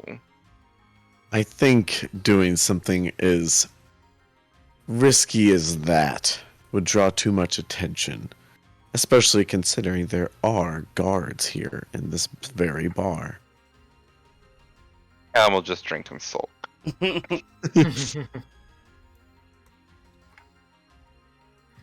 Yep. As you guys continue to kind of drink and listen to kind of some of the going-ons of the day, it seems like this town has kind of had a full day of just a lot of shit. And slowly the tavern starts to file out, but you never do find the woman you're looking for. At this time, it's about 9 o'clock or so. And most of the patrons have turned in for the night. I'm gonna go up to Barkeep and ask, hey, did the lady that Anya asked about earlier, did she ever come in and we just missed her? No, she hasn't. I'm honestly quite surprised. She's normally one of my best paying customers. It seems some of the buzz of the town today is kind of made up for her, but yeah, I am a little... I don't know. Maybe she found somebody today. It's not my job to be in her business. Fair enough. Just as, truth be told, it's really not your business to be in her business. Well, that's neither here nor there, barkeep. You don't know my business either. Fair enough. I know that you paid me coin. Well, your friends paid me coin. I did not pay you coin, barkeep. I don't carry coin on my person, barkeep. Just ask And- for Anya. Has she checked out of her room? Is she still paying you for a room? She is, yes. She paid me yesterday for a few nights, so yeah, that room is still in her name. Okay. I will not ask you which room is hers. I don't I would expect not give it to you anyway. Well, I've been known to have a silver tongue. I could perhaps get it out of you, barkeep. Absolutely But not. I won't try tonight. Thank you. I was about to say seduce him, and then I remembered that he's a fucking robot. Maybe he's a fucking robot. Like, you maybe could seduce him. You don't know Barkeep. You don't know his inner workings. Warforged can have feelings. Yeah, they can. Well, guys, I Find don't. his inner workings. Oh. Lucica, do you have spell slots left? Do you have spells left for today? I have one. Oh, I was gonna ask Billy when we were sitting and drinking, would that have counted as a short rest? Yeah. From the afternoon. Okay. Yeah. I do. That's that spell you used earlier. You were detecting the thoughts of the NCG. Would you be able to use that to... How far does it reach? Could you use it to search for our friend? Just skim the surface thoughts of those around us as we walk around and maybe locate her?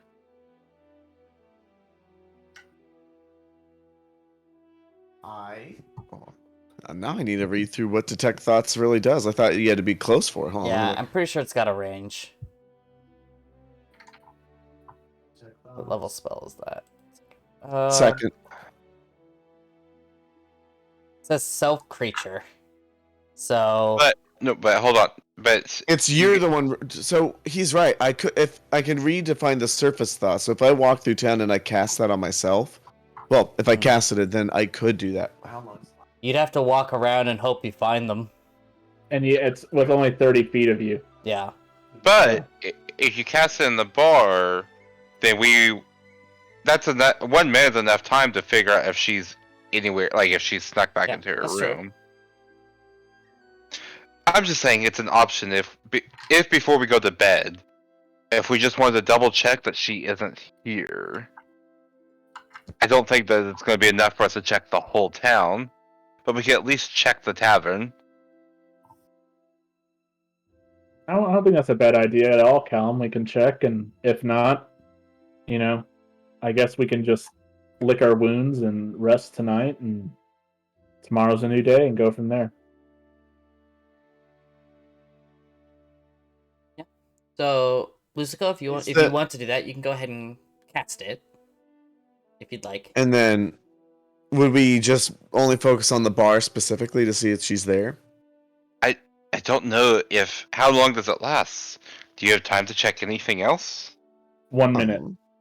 1 minute. It would have to be short. Also, question: what is the bar, like the tavern, like made of? Is it like wood? Is it stone, metal? Like what? Yeah, it's what a are, like, the combination. Just like a lot of the other buildings in the town, it's mostly comprised of stone with like a wood framing. And you don't. Yeah. Well, since it's mostly made of stone, I wouldn't be able to tell within their rooms unless the doors are made of wood. The doors are made of wood, yeah. But okay. the main foundation, like the main principle of the building is stone. But a lot of the inner works are wooden. Okay. Perhaps I could detect them, but is that our best guess for our lead is for me to search the minds of everyone that's still here within the tavern? Just suggesting as before we go to bed, that way you're not wasting a spell slot. If we have any other ideas, I wouldn't use up your magic for the day. Any So I think other it's- ideas? I think it's I'm our not best opposed. shot. I think it's our best shot. All right, Lusco's Yep. gonna try to.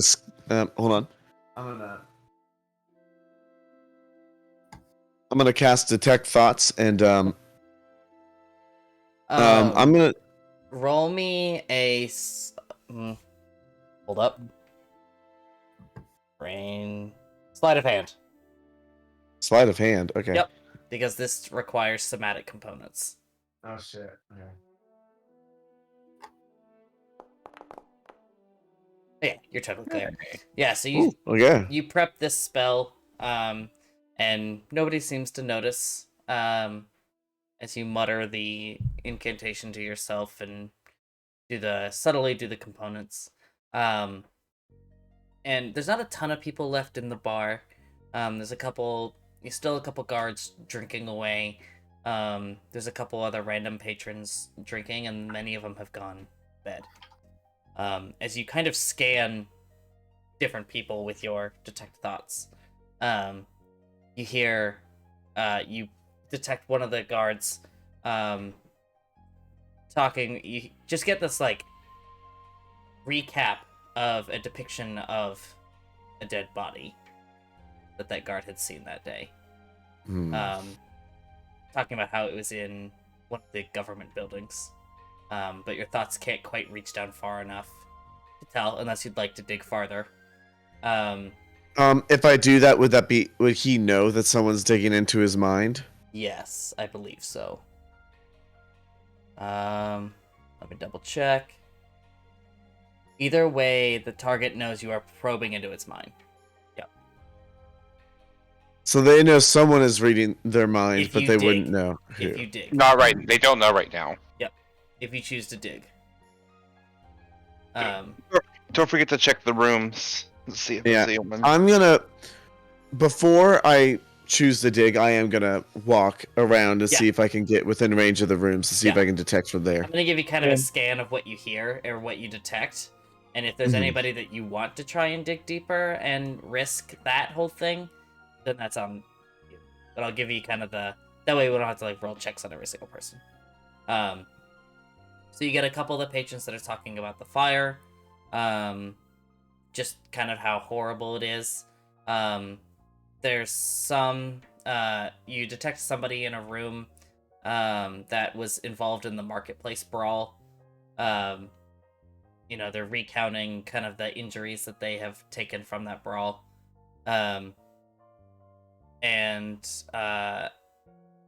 That's pretty much it. You don't get anything that would suggest that your person is here.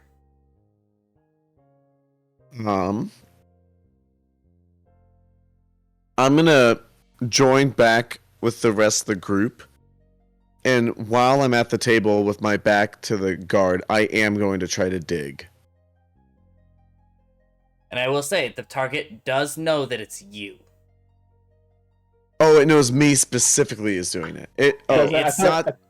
I thought you had to make a contested int check. It That's says what- either way, the target knows that you are probing into its mind, unless you shift your. Oh wait, hold on. Unless you shift your attention to another creature's thoughts, the creature can use its action on its turn. Oh, it is a contested intelligence check. Never mind. So if it fails, you need to shift away, or it'll be a contested intelligence check. Or no, either way it's Wait, no. contested. Either way it's contested. No, it's a wisdom saving throw to probe, but if it succeeds, if he succeeds in probing, Mhm. then they can do a contested intelligence check past that to end the spell. Gotcha. Right. Is my interpretation. Yeah. Okay. Yeah, I think that's right, Gene. So are you wanting to dig then still? I mean, yeah. Okay. So they have to make a wisdom saving throw? They fail. Okay, as so you what do I learn about this dead body that they saw, and then we'll get into the Yeah. repercussions of this. As you start to dig deeper into this guard's mind, you see very clearly that it is it's like a head government building. And you get the depiction that the body, or the person that was murdered, was the mayor of Hammerfell. With Kill- digging deep, would I have known that was that day, right? Yes. He saw that? Yep, it happened today. Time unknown. You don't get that from this probe. I'll telepathically relay what I've just gained in knowledge to the rest of the party. So now he gets to make the contested intelligence check. So you roll your intelligence check, and then I make an intelligence check. Alright.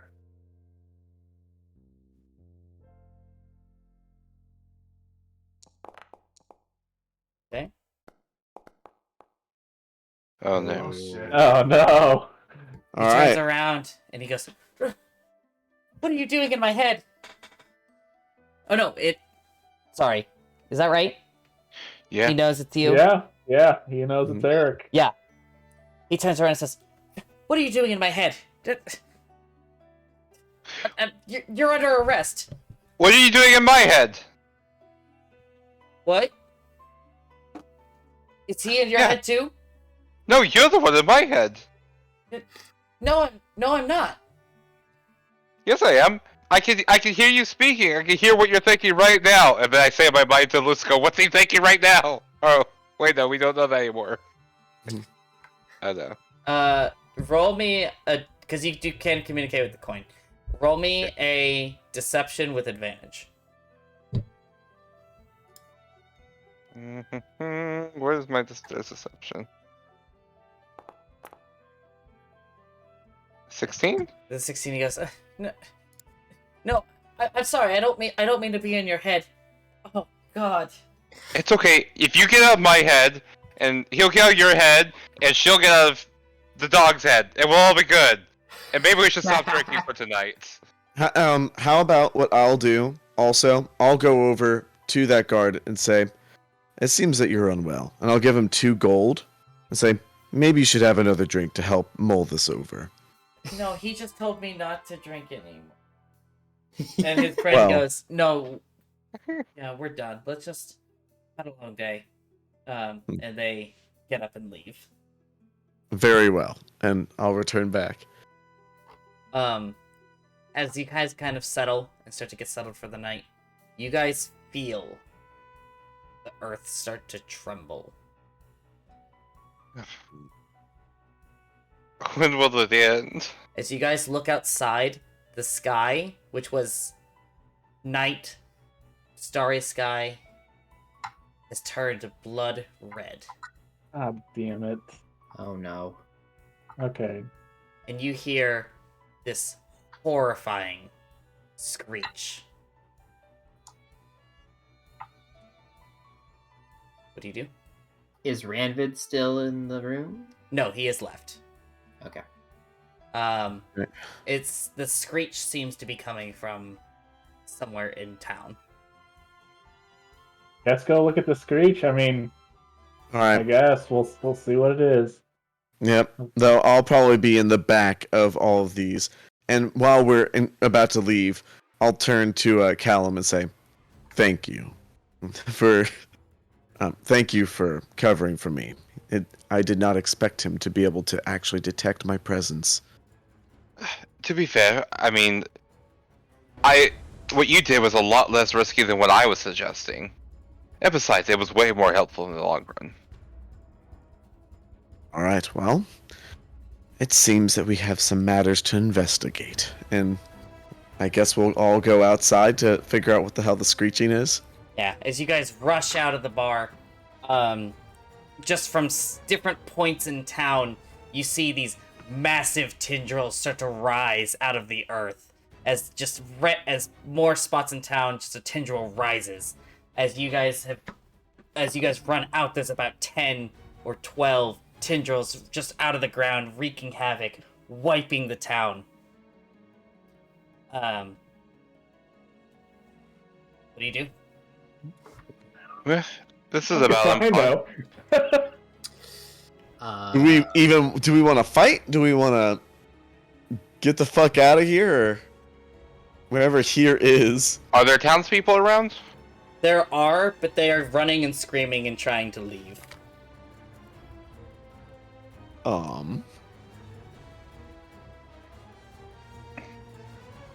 I guess I grab the. I want to touch the orb and see what's. Kind of brace myself for the overwhelmingness and see if I can see what's going on. It is entirely blinding how much etheric energy is going on. Guys, we don't have a lot of time. We staying or are we going? Edwin, you said Ranvid made the school, correct? No, he taught at it. He was one of the core founders. Oh, he was? Oh, yeah. Okay. He didn't build it, but he was one of the founders Okay. that taught after. Okay.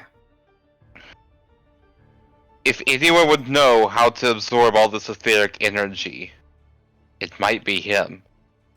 I don't know what went into the building of that school, but it absorbs this. Mm-hmm. Do you think there's any chance that he has information that could help us? Well, I'm sure he probably could. We just have to find him. At this, I need you all to make a dexterity saving throw. We're not getting much choice here, guys.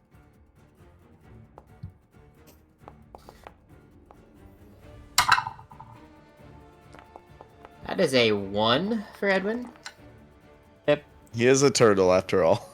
Anya and Edwin, as you guys are discussing these massive tendrils, one of them starts to sweep across, and Edwin, one grabs you as it raises you up into the air.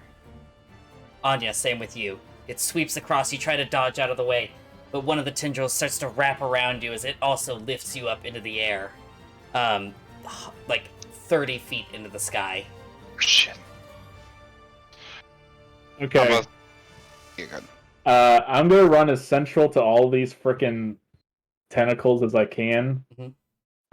And I'm gonna use electrifying sword burst. Okay. I don't know where to put my frickin' marker. Yeah, it's but fine. Just, it's whatever. yeah. Theater of the Um, mind for this one. So they need to make a DC 14 dex save. Yeah.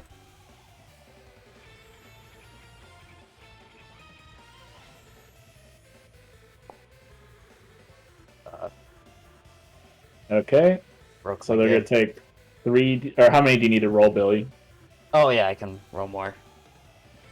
Let's say you hit 4 of them.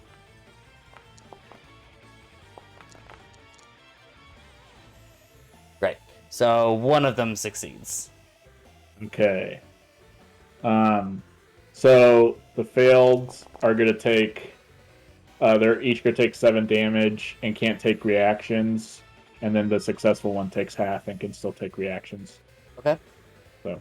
Go ahead and so it's 7 damage. Yeah. Okay. So you kind of run into the center where you have your friends being held up, and they drop them. Oh, no. So Anya and Edwin, I need you to roll. Well, I roll it. It's gonna be 3d6 damage. Oh shit! Sorry, guys. I'll roll it. So you both need to take 8 fall damage.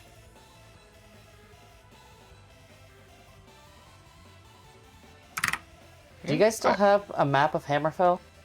Yeah. Yeah. Yeah. Mine broke. It's okay. I don't need it. Okay. I guess we're in it. I want to go and strike the the tentacle that closest to Anya. Okay, go ahead. Are we not doing initiative? No, not for this. Okay. There's my thunder comments. We're just kind of taking turns with the attack action. Are Anya and I... Are we incapacitated at all from No. the fall? You would be prone, but you are prone from falling, right? I'd say you guys take the damage, but while this is going on, you guys are pulling yourself back up. Oh yeah. So, 25 to hit. okay, that hits. Okay.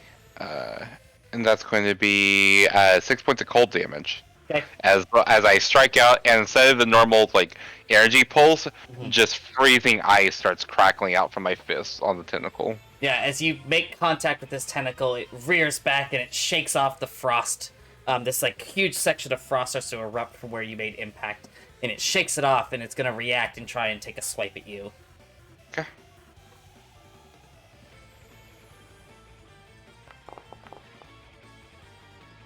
Miss. That hit. Okay. I want to bonus action Homunculus Servant Force Strike Go for it. as my little gauntlet, Mhm. flying gauntlet that spins around. Yeah. Nope. Nope. After this, you see more and more tendrils start to rise out of the ground as this horrifying screech fills all of your ears, and the townspeople are running and screaming. And in this moment, you hear a bell chime. And at this bell chime, you see a flash of light. And your vision goes completely out. You wake up back in the center of town. In the center of town? Confronted with 2 NCG members. One looking extremely weak. Oh my gosh. Groundhog Day. And that's Oh where we're ending tonight's session. Groundhog No. Day.